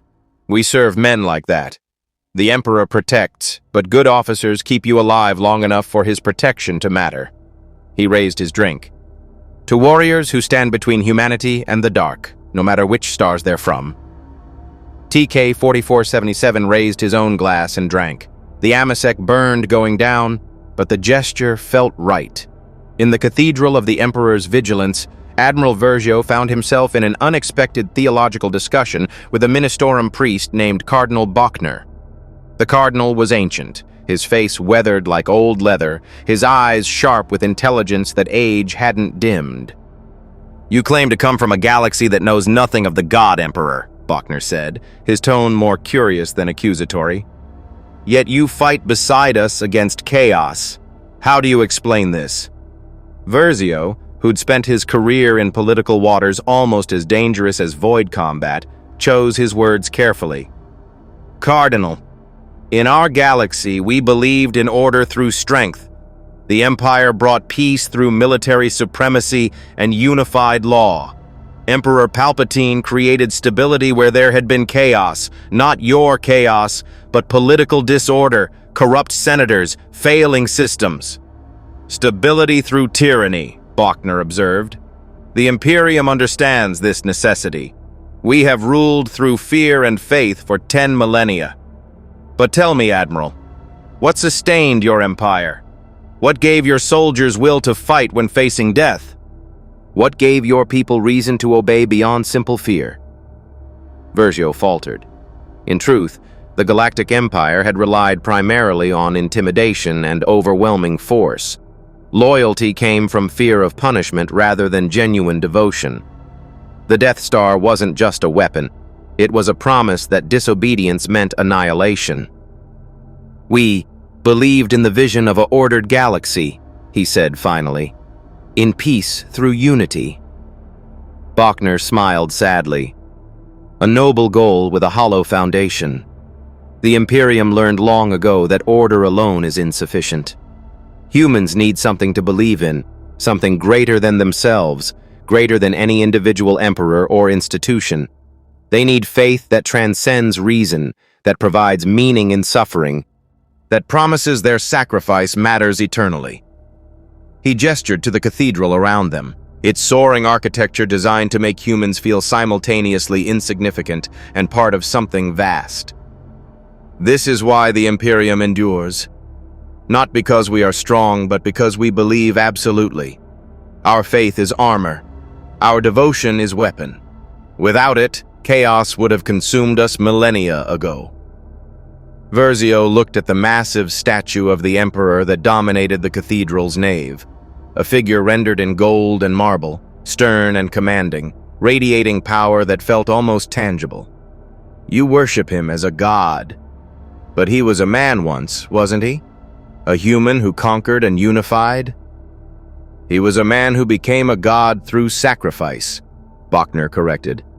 "He sits upon the golden throne for 10,000 years, his body withering, his agony beyond comprehension, holding back the tides of chaos through sheer will. That is divinity, not power alone, but power dedicated eternally to humanity's survival." The Cardinal's eyes fixed on Versio with sudden intensity. "Your Emperor Palpatine possesses great power, but will he sacrifice himself for those he rules? When the moment comes that demands everything, will he give it?" Versio had no answer. He wasn't even sure he wanted to know. In the Mechanicus quarter of Kasser Tirok, Archmagus Call had established a temporary workshop where Star Wars and Imperium technologies could be directly compared. The results were illuminating and troubling in equal measure. Plus, the fundamental problem, Call explained to a gathering of tech priests and Imperial engineers. Plus is that your technology and ours developed from different philosophical foundations. Yours prioritizes efficiency and precision. Ours prioritizes reliability and sanctification. Neither is superior. They are simply different approaches to the eternal quest for knowledge. Plus. He activated a hololithic display showing schematics of a Star Destroyer's reactor core next to an Imperial plasma drive. Plespus observe, your reactor achieves fusion through magnetic containment and careful deuterium cycling.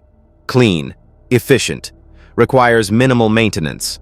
Ours achieves similar output through blessed plasma coils, sanctified coolant prayers, and ritual obeisance to the machine god. Less efficient, but functional even when components are damaged or corrupted. Tos. Which approach is correct? Asked Magos Theta 9. Plespod both. Neither. The question itself is flawed. Plus. Call responded. Plasa. The Omnissiah teaches that all knowledge is sacred, that understanding is divine. These strangers have preserved knowledge we lost during the Age of Strife. Their hyperdrive principles could revolutionize Imperial void travel. Their targeting computers could be adapted to our weapons systems. Their construction techniques could reduce manufacturing time by decades. Plum. But at what cost?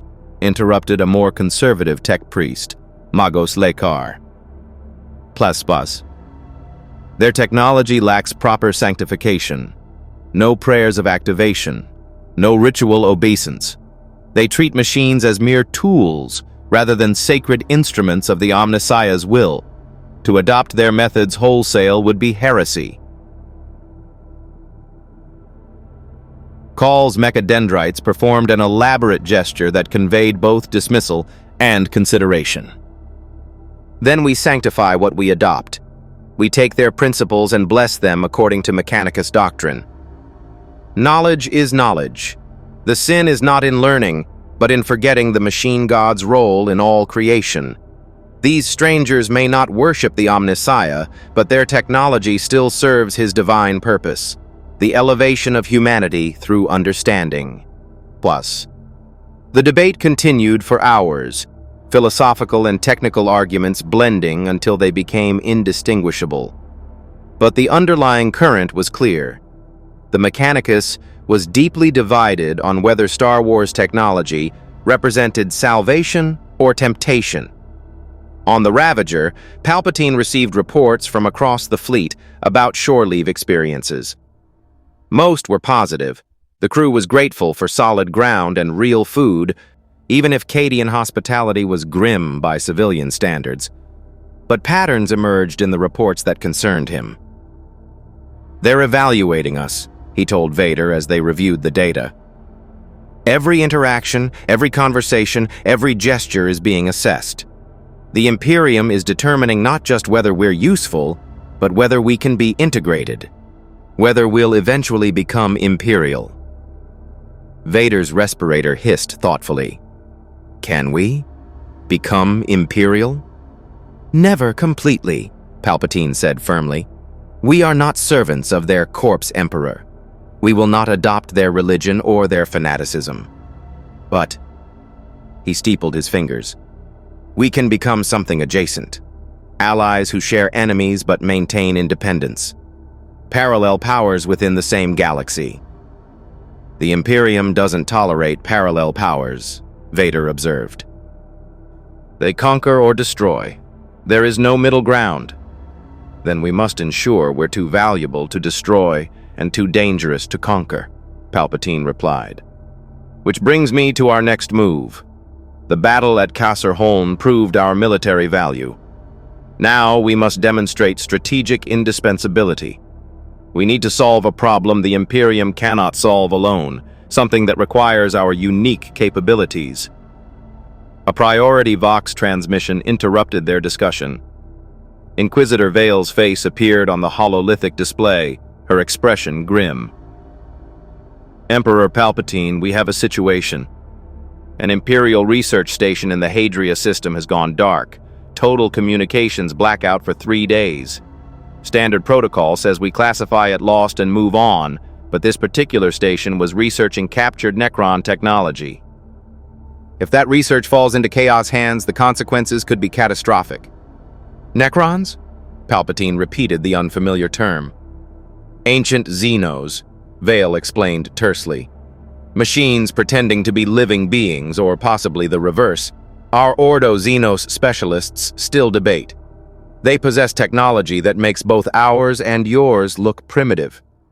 Self-repairing metal bodies, weapons that strip targets from existence, stasis technology that defies physics. The research station had recovered several artifacts from a tomb world. If chaos has breached it...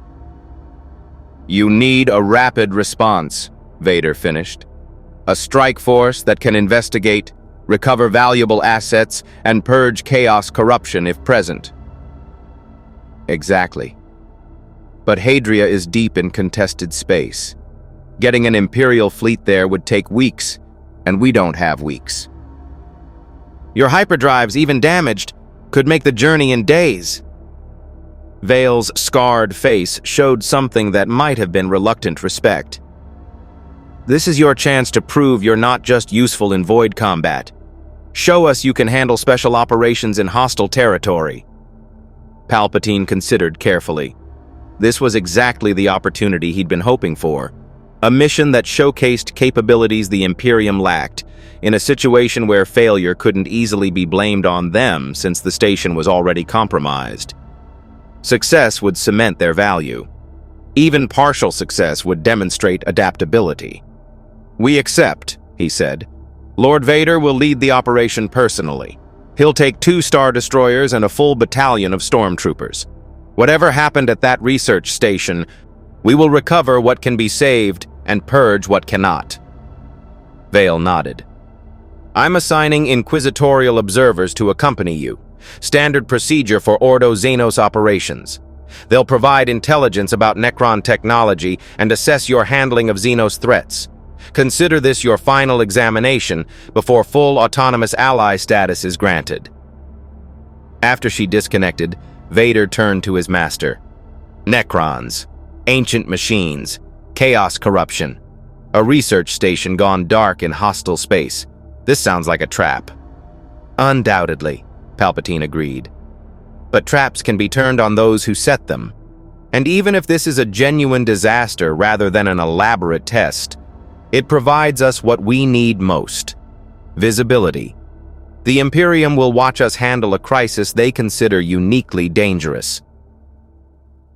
When we succeed, and we will succeed, they'll have no choice but to acknowledge we're not merely useful, but essential." Vader's respirator cycled steadily. "I will not fail, Master." "I know, my old friend. But be cautious. This galaxy has already shown us it operates by rules we're still learning. The Necrons are unknown to us. Approach with strategy, not just strength. As you command." 2 days later, the Ravager and its sister ship Imperator made the jump to hyperspace. Brief, stuttering transitions that their damaged drives could barely sustain. The journey that should have taken 3 days took 5, each jump carefully calculated to avoid catastrophic drive failure. They emerged at the edge of the Hadria system to find something that made even Vader's blood run cold. The research station, Hadria Prime, was still there, its structure intact. But it had changed. The metal of its hull had turned black as void ice, veined with green energy that pulsed like a heartbeat. Ships that had been docked were now fused to the station, their hulls transformed into the same alien material. And around it all floated geometric shapes that defied perspective, obelisks, pyramids, and stranger forms that hurt to look at directly. Necron architecture, living metal, Gauss weapons that could strip molecules apart, atom by atom. On the bridge, the inquisitorial observer, a specialist named Cryptman, studied the readings with visible dread. "Emperor preserve us. The Necrons didn't raid the station. They awakened there. Whatever the researchers were studying, it was more than just artifacts. It was a dormant tomb." "Can the research be recovered?" Vader asked. "If anyone survived, they're either dead or wish they were," Cryptman said flatly. "Necrons don't take prisoners in any sense we'd recognize. But the station's data core might still be intact.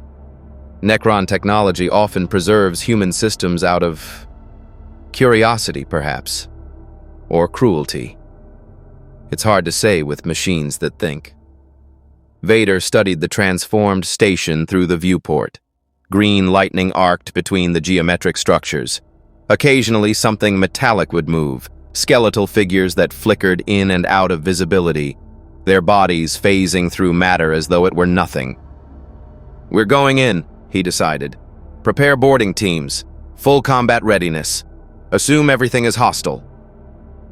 Admiral Verjo, commanding the operation from the Ravager, looked uneasy. "My lord, we have no intelligence on Necron combat capabilities. We're going in blind." "Then we adapt," Vader said simply. "It is what Sith do." He assembled his strike force, 200 elite stormtroopers, 20 Imperial guardsmen volunteered by Kryptman, and himself. They loaded into assault shuttles, Star Wars craft modified with Imperium shield generators, a hybrid technology that Call had been ecstatic to develop. As the shuttles approached Hadria Prime's docking bay, now a maw of transformed metal that opened like a living thing, Vader felt the Force recoil. Whatever the Necrons were, they existed in a state that was neither alive nor dead, neither present nor absent. They were voids in the Force, blank spaces where life should exist, but didn't. Fighting them would be like fighting shadows that could kill. The shuttles entered the station. Behind them, the bay sealed shut with a grinding sound like continental plates colliding. The mission had begun. And deep within Hadria Prime, ancient machines that had slept for 60 million years stirred with something that might have been curiosity or might have been hunger. The Necrons were awake, and they wanted to understand what these new intruders represented.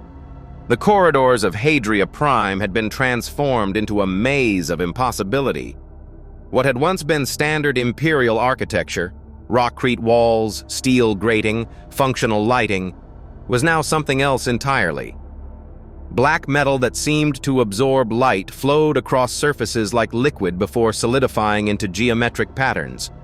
Green energy veins pulsed through walls that occasionally became transparent, revealing machinery that operated on principles physics couldn't explain. Vader's strike force advanced in formation, stormtroopers maintaining discipline despite the psychological assault of their surroundings. Every few meters they encountered evidence of what had happened to the station's crew. Not bodies, but imprints. Human shapes burned into walls as though people had been atomized so thoroughly that only their shadows remained. Some positions suggested they'd been running. Others showed them frozen mid-scream. "Gauss flares," Kryptman explained quietly, his voice tight with controlled fear. "Necron standard weapons. They strip matter apart at the molecular level. There's no pain.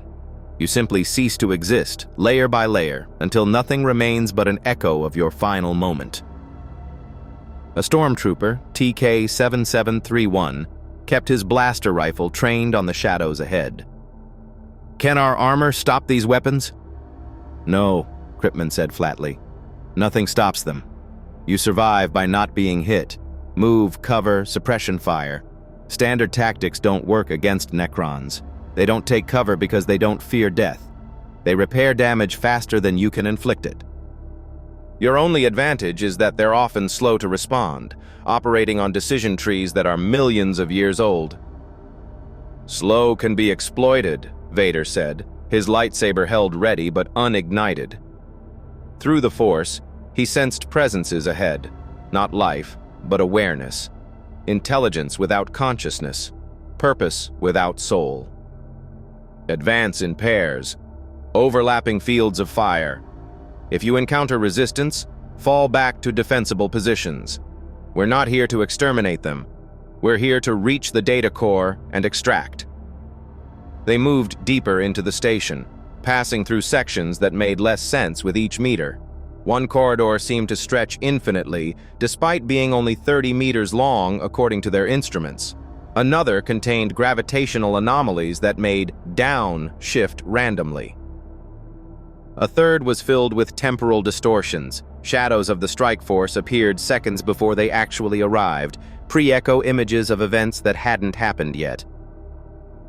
"This is what Necron technology does to reality," Cryptman murmured, his auspex giving readings that contradicted each other. "They don't just manipulate physics, they rewrite it locally. The tomb worlds exist in states of quantum flux where normal laws become suggestions. We're lucky this is just a research station awakening. A full tomb world coming online can affect an entire star system." The first contact came without warning. A stormtrooper simply stopped existing. There one moment, atomized the next, his scream cut off before it could fully form. Where he'd stood, a skeletal figure phased into visibility. Its body constructed of living metal that flowed and reformed. Green energy burned in its eye sockets. In its hands, a weapon that resembled a flensing rifle crackled with the same molecular disintegration field that had just claimed a life.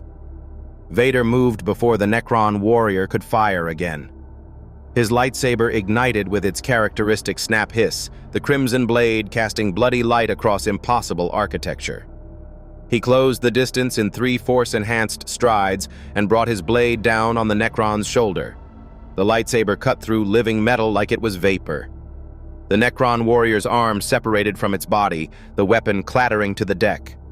But the mechanical horror didn't fall, didn't react to damage the way any living being would. Instead, it simply reached for Vader with its remaining hand, moving with inexorable purpose.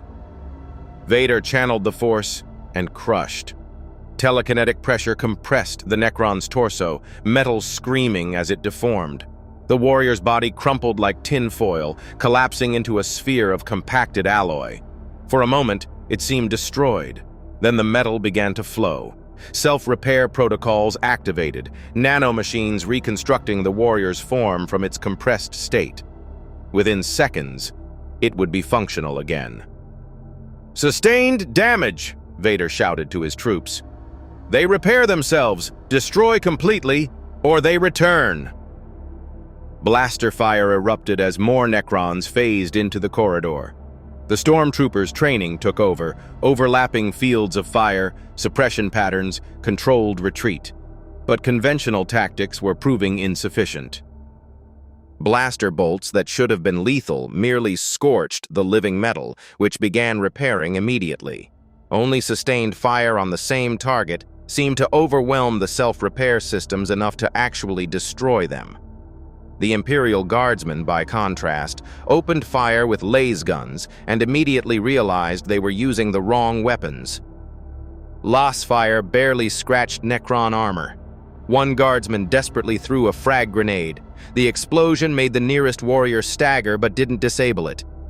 "Fall back!" the guard sergeant screamed. "Controlled retreat! We can't hold this position!"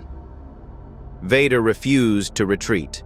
He carved through the Necrons with systematic brutality, his lightsaber proving one of the few weapons that could inflict meaningful damage. Each strike severed limbs, bisected torsos, removed heads. But there were dozens of warriors, and they kept coming, an inexorable tide of skeletal machines that felt neither fear nor pain. Through the Force, Vader sensed something deeper in the station. A presence vastly more sophisticated than the warriors, something that was directing them, coordinating their response. The Tomb World's overseer, perhaps, or whatever passed for command structure among these ancient machines. "Cryptman!" he shouted over the sound of weapons fire. "Where is the data core?"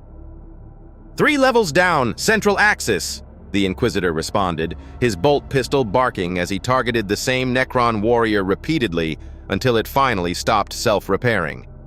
"But we'll never reach it fighting through this many warriors." Vader made a decision that went against every tactical instinct he possessed. "All troops, combat retreat to the docking bay. I'm continuing alone."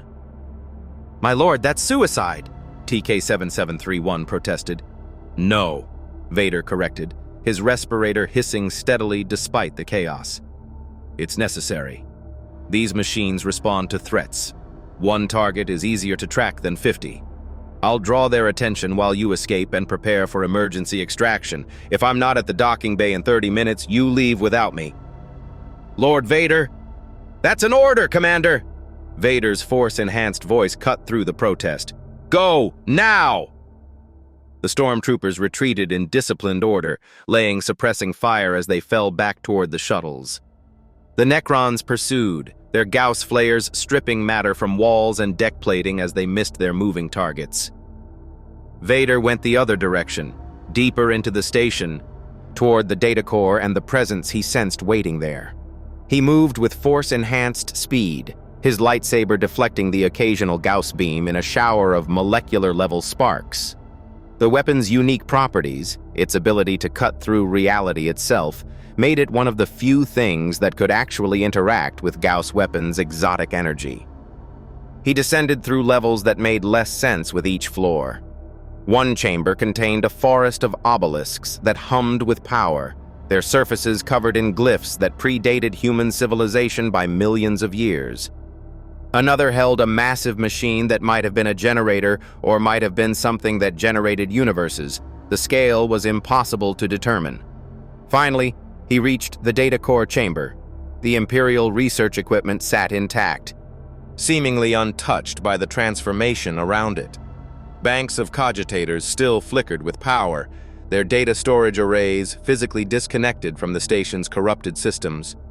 And standing before them, waiting, was something far more sophisticated than the warriors above. The Necron Overlord stood 3 meters tall, its body constructed of living metal that flowed like mercury but held the rigidity of adamantium. Unlike the skeletal warriors, its form was almost regal, armor plates that suggested ancient royalty, a staff of office that crackled with energy that could crack planets, and a presence that radiated intelligence and malevolence in equal measure. When it spoke, its voice emerged from technology that had no vocal cords, synthesized from principles that made human language seem crude. You are new. Not of this galaxy's patterns, not Aeldari, not human of the Imperium, not Orc, not Tyrannid, something else. We have slept for 60 million years, and you are the first novelty we have encountered upon awakening. Vader ignited his lightsaber, settling into a defensive stance. I am Darth Vader. I came for the data in those cogitators. I will leave with it, or I will destroy it so you cannot use it. Choose which you prefer. The Overlord tilted its head in a gesture that might have been amusement. Destroy it? You cannot. Our tomb's resurrection protocols have already copied all data contained within. Human understanding of our technology is primitive, but occasionally enlightening, like watching insects attempt to comprehend metallurgy. Then you have no reason to stop me from leaving. Incorrect. We have reason to dissect you, to understand what you are. Your weapon. It cuts through our living metal as though it were not shielded by quantum uncertainty fields. Your nervous system operates on principles we do not immediately recognize. You are a puzzle. Necron civilization was built on solving puzzles. The Overlord moved with speed that belied its massive frame. Its staff swung toward Vader in an arc that would have bisected any normal warrior. Vader met it with his lightsaber, blade clashing against ancient technology in a shower of energy that lit the chamber like a sun going nova. The fight that followed was unlike anything Vader had experienced. The Overlord fought with techniques that were millions of years old, refined across epochs of warfare against beings Vader couldn't imagine. It phased through attacks, its body flickering in and out of material existence. It teleported short distances, appearing behind Vader or above him with no warning. It wielded energy fields that disrupted matter itself, forcing Vader to dodge rather than block. But Vader was a Sith Lord. He adapted. He used the Force to predict where the Overlord would materialize, his precognition allowing him to meet each teleport with a counterstrike. He channeled lightning through his cybernetic hand, a technique he'd been reluctant to use because it risked his life support, and found to his surprise that it actually disrupted the Overlord's phase shift systems. The ancient machine couldn't phase while being electrocuted. "Fascinating," the Overlord stated, even as Vader's lightning burned across its chassis. "Bioelectric manipulation on scales that require quantum tunneling. You are not merely cybernetic, you are hybrid. Organic intelligence merged with mechanical systems at levels of integration we achieved only after millions of years of development." Vader pressed his advantage, his lightsaber carving through the Overlord's staff. The ancient weapon shattered, energy releasing in a pulse that threw both combatants backward. Vader recovered first, launching himself across the chamber with force-enhanced leap, his blade aimed for the Overlord's central processor. The Necron entity raised one hand, and Vader suddenly found himself unable to move. Not force paralysis, something else. Molecular-level stasis, his body locked in position as though time itself had stopped for everything within a meter of the Overlord's palm. "You are strong," the Overlord acknowledged. "But strength is irrelevant against technology that manipulates causality itself.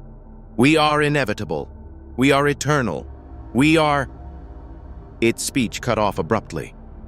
Through the chamber's walls, massive turbolaser fire lanced down from orbit. The Ravager, ignoring orders to maintain safe distance, had moved into low orbit and was firing directly into the station. The shots weren't aimed to kill. They were aimed to destabilize the structure's power grid. The Overlord's stasis field flickered. Vader felt movement return to his limbs for a fraction of a second. Just enough time to channel the force and pull himself backward, breaking free of the effect's radius. Admiral Verjo's voice crackled over Vader's comlink. "Lord Vader, if you can hear this, the station's power systems are cascading. We estimate complete structural failure in 90 seconds. Recommend immediate extraction." Vader looked at the data core, then at the Overlord, which was already initiating repair protocols and would be combat-ready again within moments. He made a decision based on pure pragmatism rather than pride. He grabbed the primary cogitator data stack, a massive unit that weighed at least 100 kilograms, and used the force to lift it. Then he ran, channeling every ounce of force speed he possessed, racing back through corridors that were already collapsing as the station's structural integrity failed. Necron warriors appeared in his path. He cut through them without stopping, his lightsaber carving a path of smoking metal. Behind him, he heard the Overlord's synthesized voice echoing through the dying station. "You are cataloged, Darth Vader. When we fully awaken, we will find you again. Your uniqueness will be preserved. Your essence will be studied. You cannot escape eventual comprehension." Vader didn't respond. He simply ran. The data core clutched in his telekinetic grip, his respirator cycling at maximum capacity. He reached the docking bay just as structural collapse began in earnest, walls buckling, deck plates fragmenting, the living metal itself seeming to scream as coherence failed. His shuttle was already lifting off, its boarding ramp still extended. Vader leaped, using the force to carry himself and the data core across impossible distance. He landed in the shuttle's bay just as the pilot punched engines to full thrust. Behind them, Hadria Prime Station tore itself apart, Necron warriors and architecture alike fragmenting as the awakening tomb's power systems overloaded. But through the destruction, geometric shapes began rising, pyramids and obelisks that defied the explosion, phasing into safety or simply reconstructing themselves from scattered particles. On the Ravager's bridge, Admiral Verjo watched the sensors. "My lord, the Necron structures are surviving the station's destruction. They're rearranging, forming something new." Vader, still catching his breath, his armor scored by Gauss weapon near misses, studied the readings. "They're building, using the station's remains as raw material. This wasn't a tomb awakening by accident. They were waiting, testing us." Kryptman, who had survived the retreat, nodded grimly. "The Necrons don't view other species as threats or allies. They view us as experiments, data points in calculations that span geological time." They let us breach the station because they wanted to observe how we'd react. Did we at least recover anything useful? Vader demanded, gesturing to the data core. A tech priest who had accompanied the mission immediately began interfacing with the cogitator. His mechadendrites worked for several minutes before he looked up, his optical sensors bright with excitement. Plaspa, yes, Lord Vader. The research team had documented several Necron artifacts before the awakening.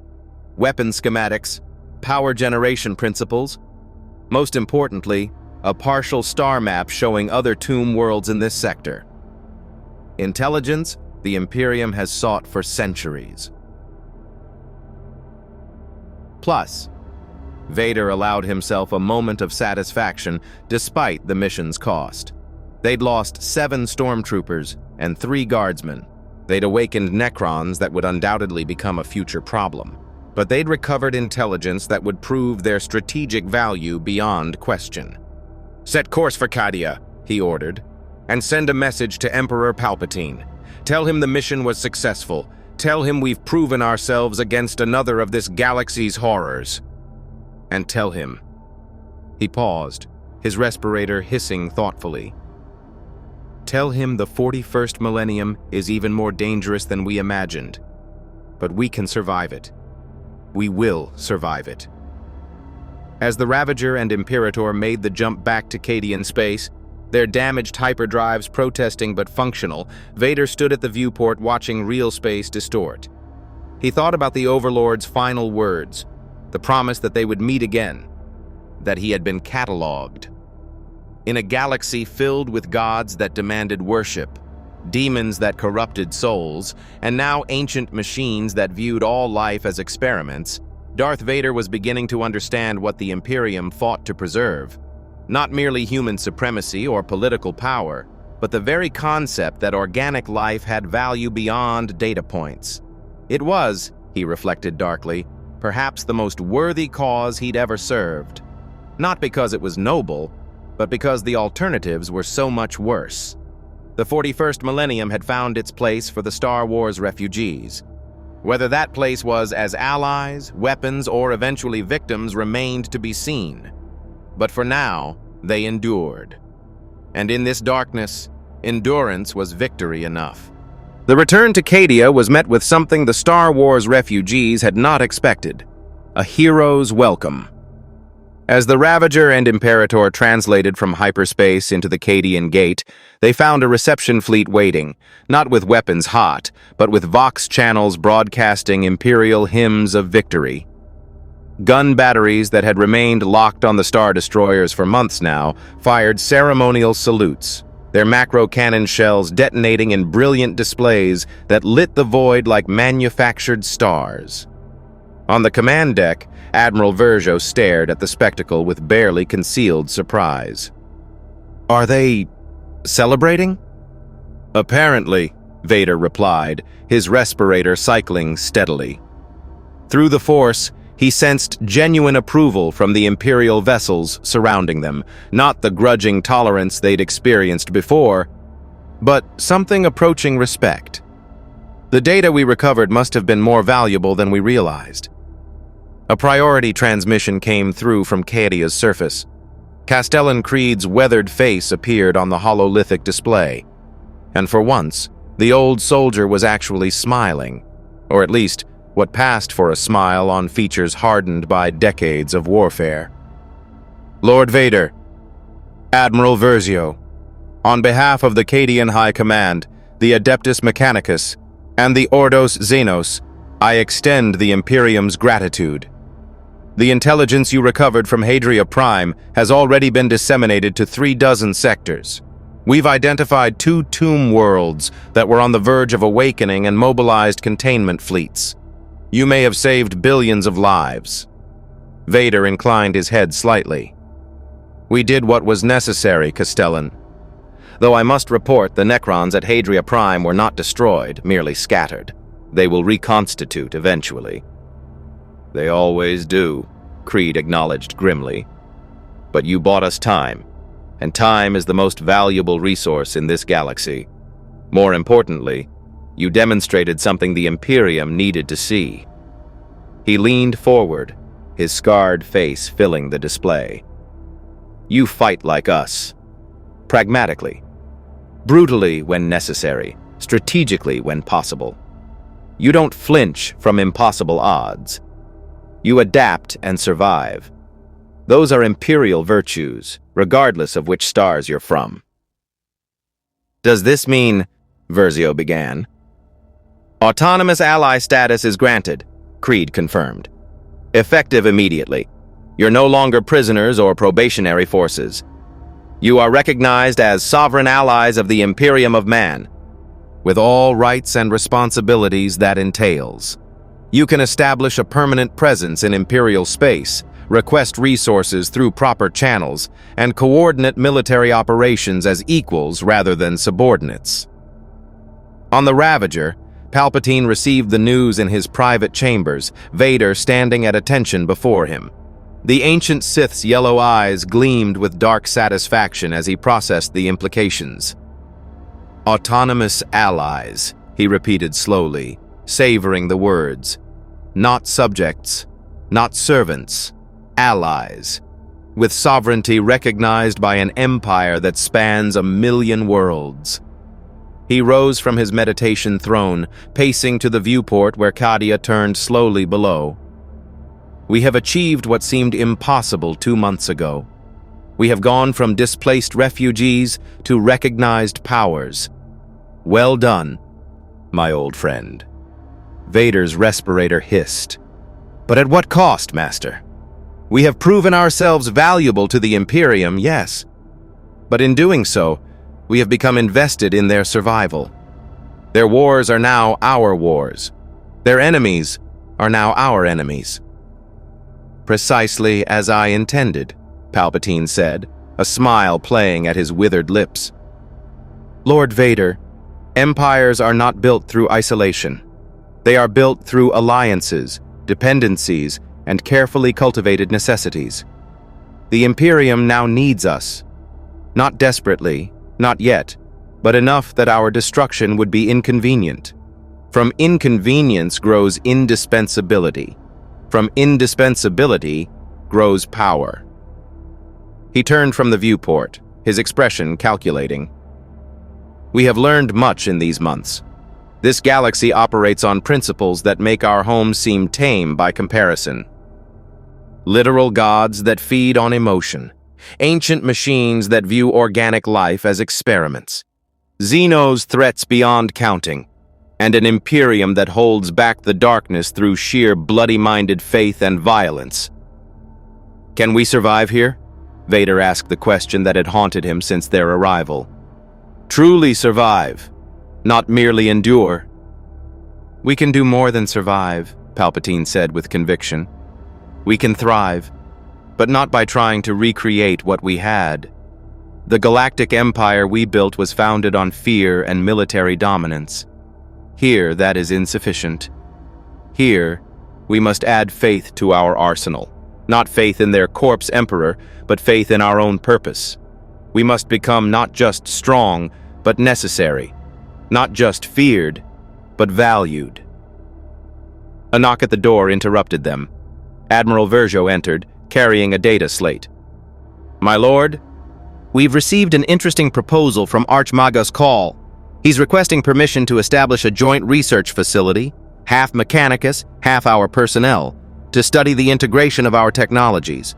He's offering access to standard template construct fragments in exchange for detailed schematics of our hyperdrive and turbolaser systems.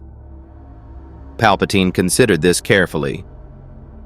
STC fragments, the holy grail of Imperial technology, blueprints from before their dark age. What fragments is he offering? Advanced metallurgy, plasma containment systems, and something called a Geller field generator that protects ships traveling through the warp from demonic incursion. Versio looked up from the slate. My lord, if we can adapt Geller field technology to our ships, we could potentially use the warp for FTL travel. It's faster than our damaged hyperdrives and covers the distances in this galaxy more efficiently. But it would expose us to the dangers of the Immaterium, Vader countered. Chaos corruption, Demonic possession, temporal distortion. Every warp jump is a risk. Every journey is a risk, Palpatine replied. The question is whether the reward justifies it. Admiral, inform Archmago's call we accept his proposal. But with conditions. We maintain equal authority over the research facility, we retain veto power over what is shared, and any breakthrough achieved benefits both parties equally. Versio saluted and departed. Alone again with Vader, Palpatine allowed his mask of confidence to slip slightly. I am concerned about one thing, my old friend. The Chaos Gods. They noticed us when I meditated weeks ago. Since then, our monitoring teams report whispers, subtle influences, nothing overt, nothing actionable, but persistent. They are testing our defenses, Vader said, probing for weaknesses the way I test opponents in combat. Yes. And eventually, they will find weaknesses. Everyone has them. Palpatine's expression darkened. I have studied what records the Inquisition permitted me to access about chaos corruption. It is insidious. It begins with small compromises, a shortcut taken for noble purposes, a rule broken to save lives, a whisper that sounds like your own thoughts.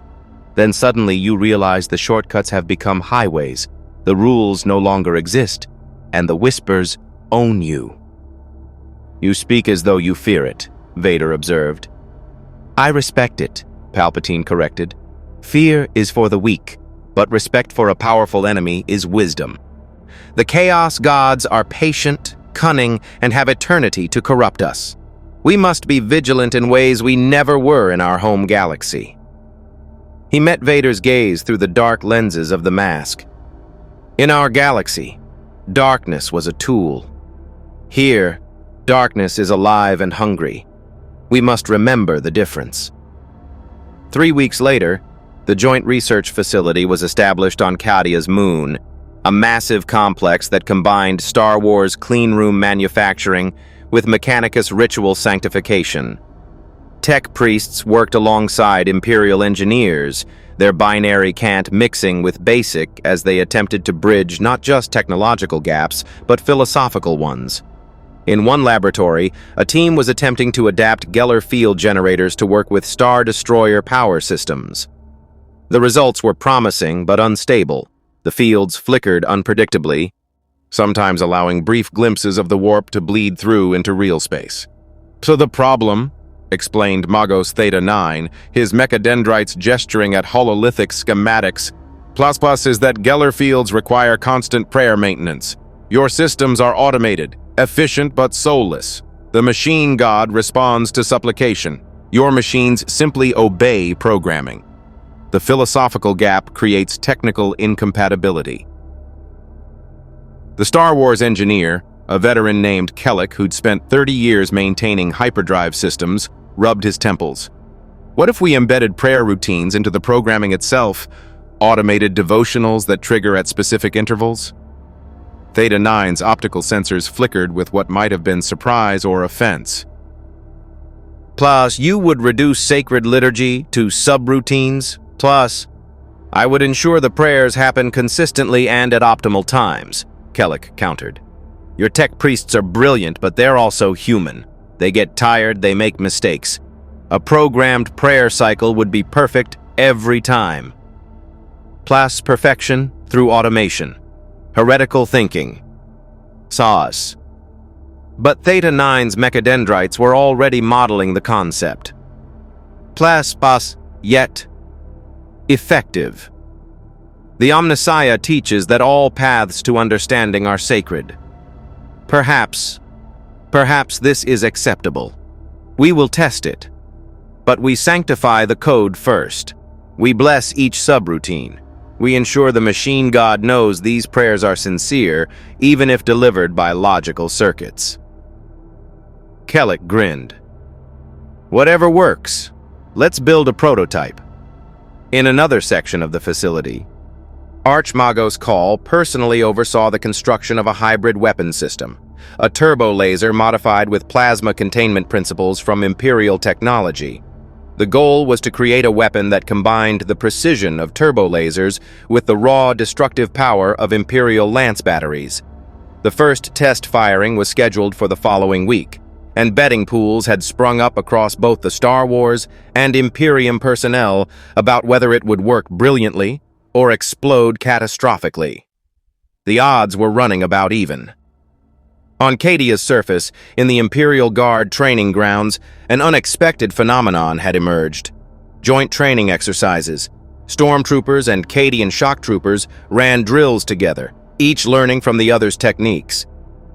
The Cadians were shocked by the stormtroopers' precision, their ability to lay down suppressing fire with mathematical exactitude, their disciplined formations that could pivot and adapt without verbal commands. But they were equally appalled by the stormtroopers' lack of adaptability to chaos and unpredictability. "You fight like everything's going according to plan," Sergeant Harkin told TK-4477 after a particularly frustrating exercise. "But war never goes according to plan, especially against chaos. You need to learn to improvise to function when everything falls apart." TK-4477, in turn, was horrified by the Cadians' casualness about equipment maintenance and formation discipline. "You treat your weapons like tools instead of precision instruments. Half your squad's laser guns are operating at less than optimal efficiency. And your formations have gaps that enemy fire could exploit." "Our formations have gaps because sometimes you need room to dive for cover when demons start raining from the sky," Harkin shot back. "And our laser guns work well enough. Perfect maintenance doesn't matter if you're dead because you were too rigid to adapt." The arguments continued for weeks. But gradually, something emerged. Mutual respect. The stormtroopers learned to improvise, to function in the chaotic conditions that defined 40K warfare. The Cadians learned precision, discipline, and the value of equipment that worked exactly as designed.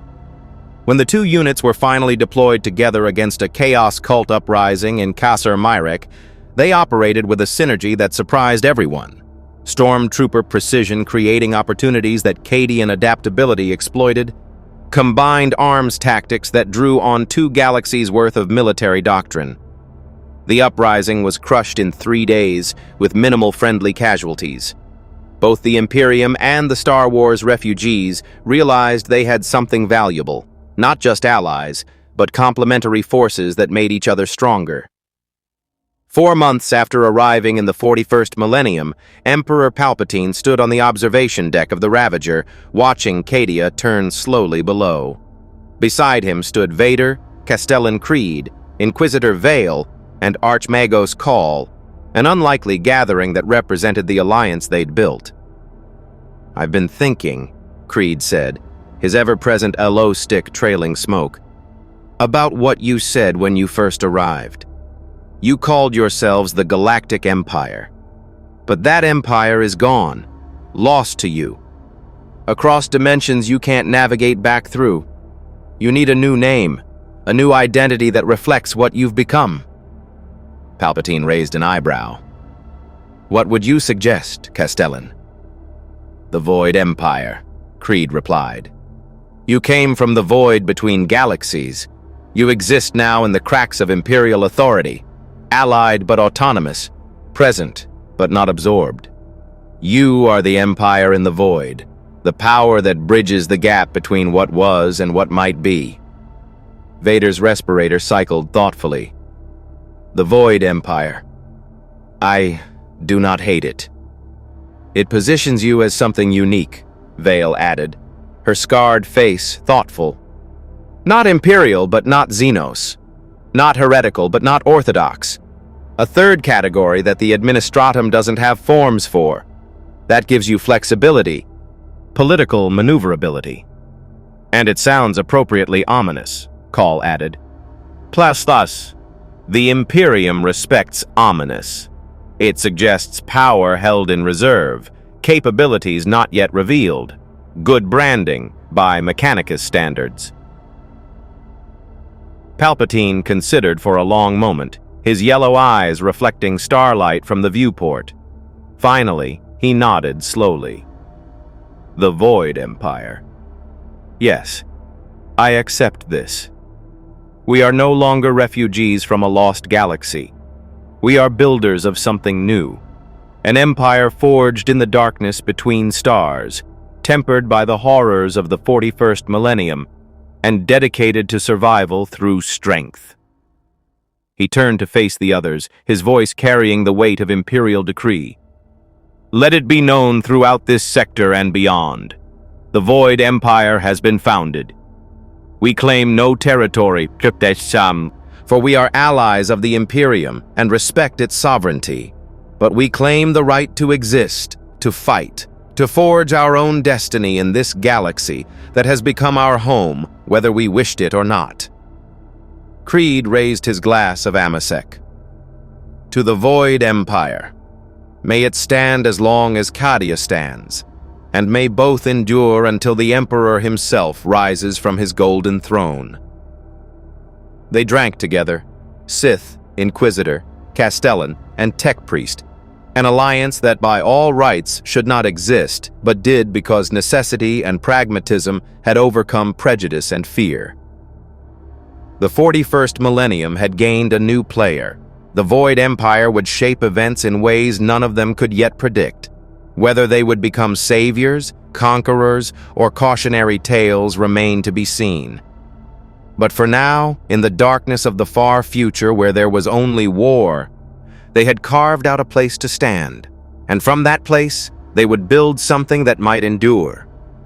The Emperor protects, the Imperial said, and now, in the void between Imperial authority and chaos corruption, something else protected as well. Something that understood both faith and fear, both technology and the Force, both the light of civilization and the darkness necessary to preserve it. The Void Empire had been born, and the galaxy would never be quite the same. The return to Cadia was met with something the Star Wars refugees had not expected: a hero's welcome. As the Ravager and Imperator translated from hyperspace into the Cadian Gate, they found a reception fleet waiting, not with weapons hot, but with Vox channels broadcasting Imperial hymns of victory. Gun batteries that had remained locked on the Star Destroyers for months now fired ceremonial salutes, their macro cannon shells detonating in brilliant displays that lit the void like manufactured stars. On the command deck, Admiral Vergio stared at the spectacle with barely concealed surprise. Are they celebrating? Apparently, Vader replied, his respirator cycling steadily. Through the Force, he sensed genuine approval from the Imperial vessels surrounding them, not the grudging tolerance they'd experienced before, but something approaching respect. The data we recovered must have been more valuable than we realized. A priority transmission came through from Cadia's surface. Castellan Creed's weathered face appeared on the hololithic display, and for once, the old soldier was actually smiling, or at least what passed for a smile on features hardened by decades of warfare. Lord Vader, Admiral Vergio, on behalf of the Cadian High Command, the Adeptus Mechanicus, and the Ordos Xenos, I extend the Imperium's gratitude. The intelligence you recovered from Hadria Prime has already been disseminated to 36 sectors. We've identified 2 tomb worlds that were on the verge of awakening and mobilized containment fleets. You may have saved billions of lives. Vader inclined his head slightly. We did what was necessary, Castellan. Though I must report the Necrons at Hadria Prime were not destroyed, merely scattered. They will reconstitute eventually. They always do, Creed acknowledged grimly. But you bought us time, and time is the most valuable resource in this galaxy. More importantly, you demonstrated something the Imperium needed to see. He leaned forward, his scarred face filling the display. You fight like us, pragmatically, brutally when necessary, strategically when possible. You don't flinch from impossible odds. You adapt and survive. Those are Imperial virtues, regardless of which stars you're from. Does this mean, Vergio began. Autonomous ally status is granted, Creed confirmed. Effective immediately. You're no longer prisoners or probationary forces. You are recognized as sovereign allies of the Imperium of Man, with all rights and responsibilities that entails. You can establish a permanent presence in Imperial space, request resources through proper channels, and coordinate military operations as equals rather than subordinates. On the Ravager, Palpatine received the news in his private chambers, Vader standing at attention before him. The ancient Sith's yellow eyes gleamed with dark satisfaction as he processed the implications. Autonomous allies, he repeated slowly, savoring the words. Not subjects, not servants, allies, with sovereignty recognized by an empire that spans 1,000,000 worlds. He rose from his meditation throne, pacing to the viewport where Cadia turned slowly below. We have achieved what seemed impossible 2 months ago. We have gone from displaced refugees to recognized powers. Well done, my old friend. Vader's respirator hissed. But at what cost, Master? We have proven ourselves valuable to the Imperium, yes. But in doing so, we have become invested in their survival. Their wars are now our wars.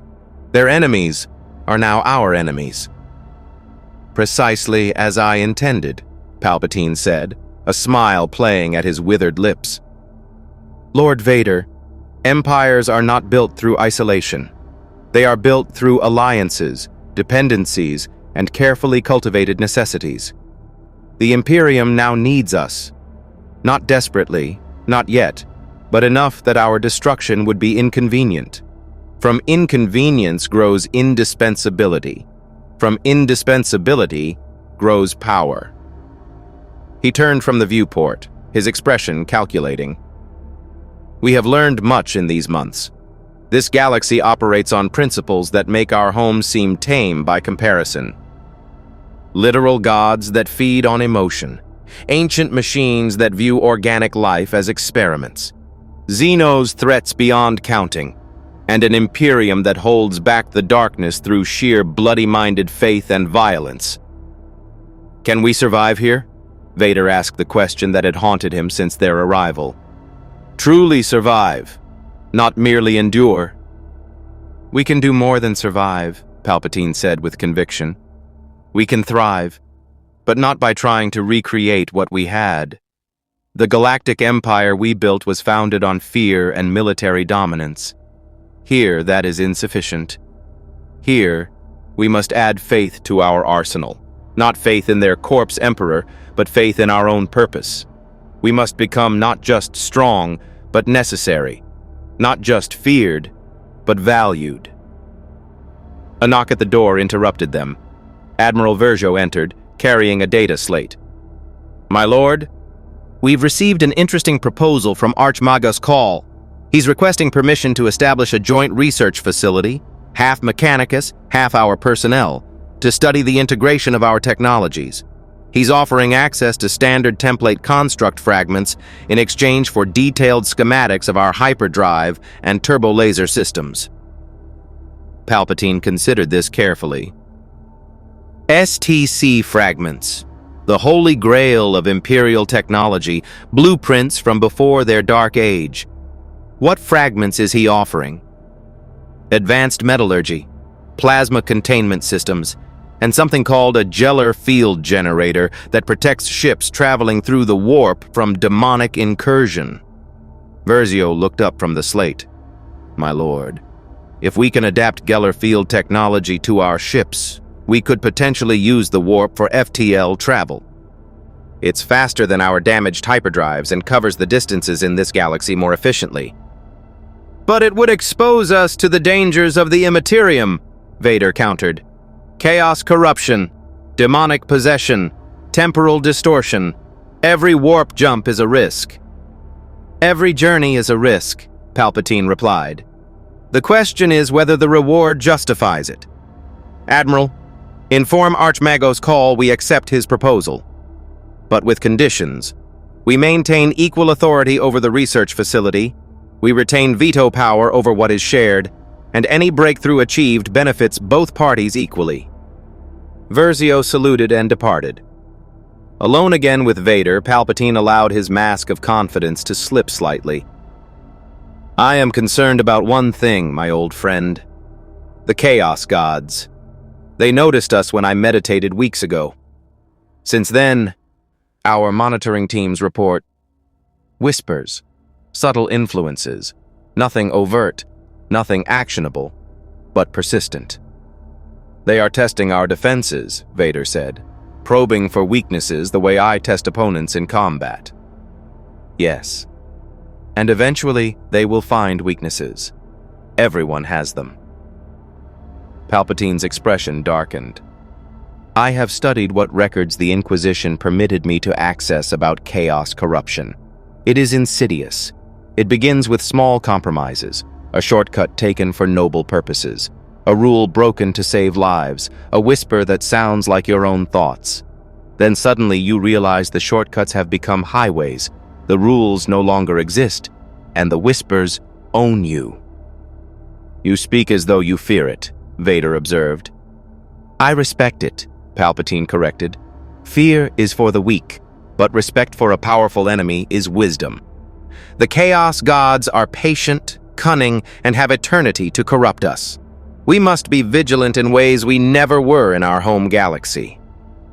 He met Vader's gaze through the dark lenses of the mask. "In our galaxy, darkness was a tool.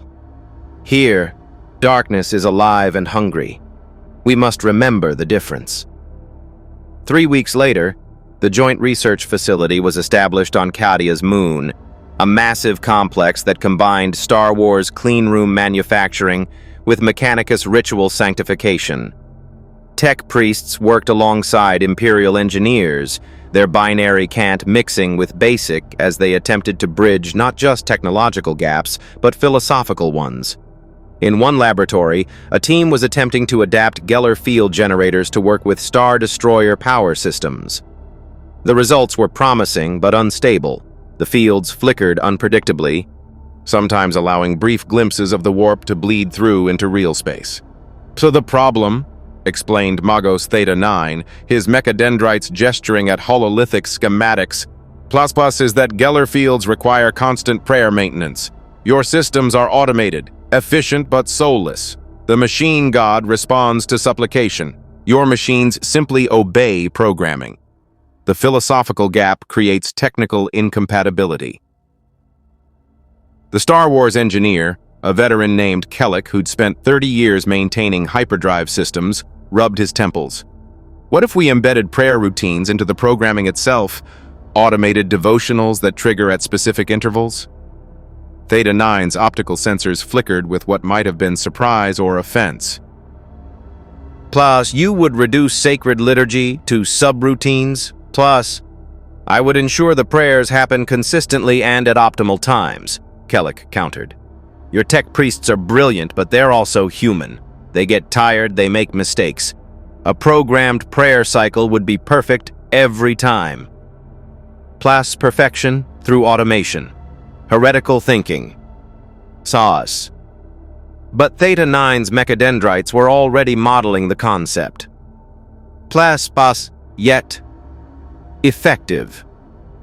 The Omnissiah teaches that all paths to understanding are sacred. Perhaps this is acceptable. We will test it. But we sanctify the code first. We bless each subroutine. We ensure the machine god knows these prayers are sincere, even if delivered by logical circuits. Kellic grinned. "Whatever works. Let's build a prototype." In another section of the facility, Archmagos Call personally oversaw the construction of a hybrid weapon system, a turbo laser modified with plasma containment principles from Imperial technology. The goal was to create a weapon that combined the precision of turbo lasers with the raw destructive power of Imperial lance batteries. The first test firing was scheduled for the following week, and betting pools had sprung up across both the Star Wars and Imperium personnel about whether it would work brilliantly or explode catastrophically. The odds were running about even. On Cadia's surface, in the Imperial Guard training grounds, an unexpected phenomenon had emerged. joint training exercises. Stormtroopers and Cadian shock troopers ran drills together, each learning from the other's techniques.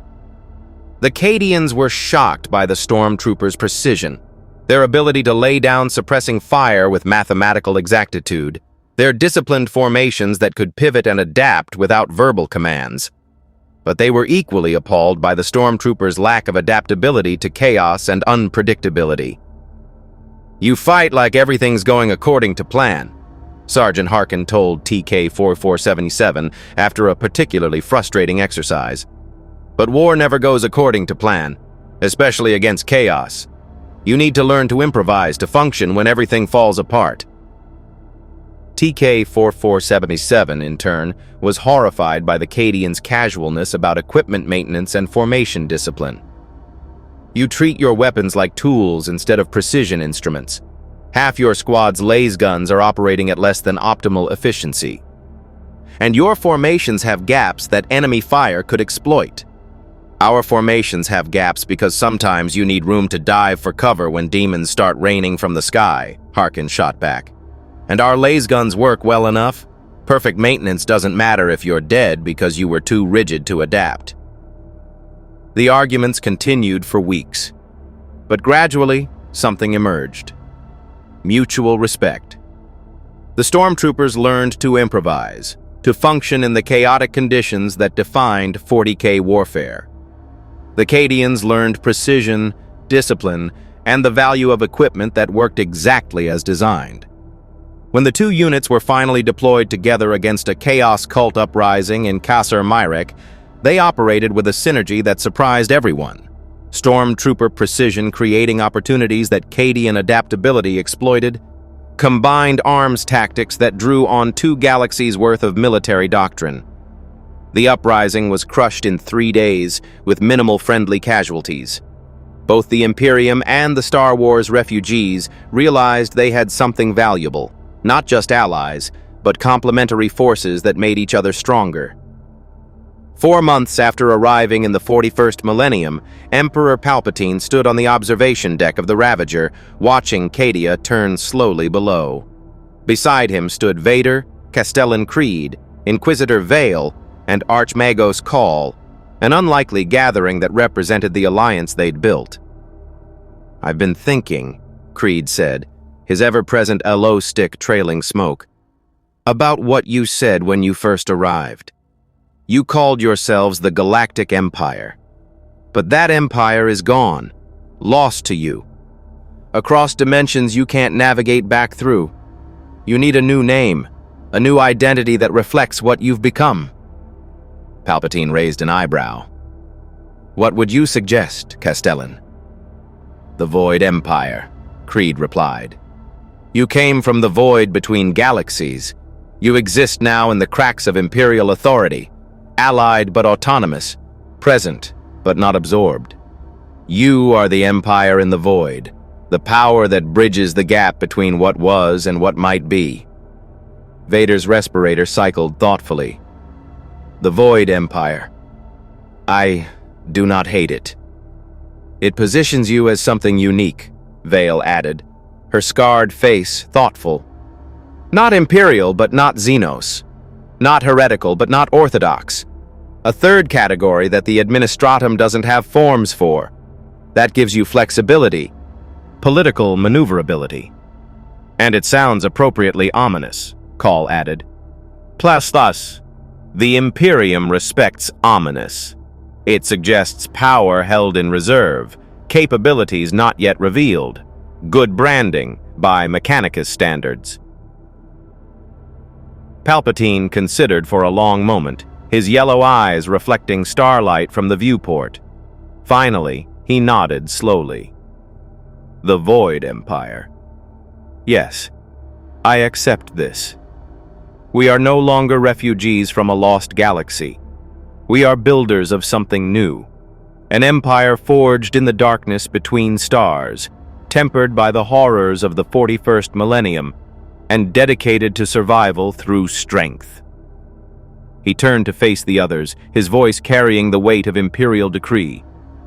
"Let it be known throughout this sector and beyond. The Void Empire has been founded. We claim no territory, for we are allies of the Imperium and respect its sovereignty. But we claim the right to exist, to fight, to forge our own destiny in this galaxy that has become our home, whether we wished it or not. Creed raised his glass of Amasek. To the Void Empire. May it stand as long as Cadia stands, and may both endure until the Emperor himself rises from his golden throne. They drank together, Sith, Inquisitor, Castellan, and Tech Priest, an alliance that by all rights should not exist, but did because necessity and pragmatism had overcome prejudice and fear. The 41st Millennium had gained a new player. The Void Empire would shape events in ways none of them could yet predict. Whether they would become saviors, conquerors, or cautionary tales remained to be seen. But for now, in the darkness of the far future where there was only war, they had carved out a place to stand, and from that place, they would build something that might endure. The Emperor protects, the Imperial said, and now, in the void between Imperial authority and chaos corruption, something else protected as well. Something that understood both faith and fear, both technology and the Force, both the light of civilization and the darkness necessary to preserve it. The Void Empire had been born, and the galaxy would never be quite the same.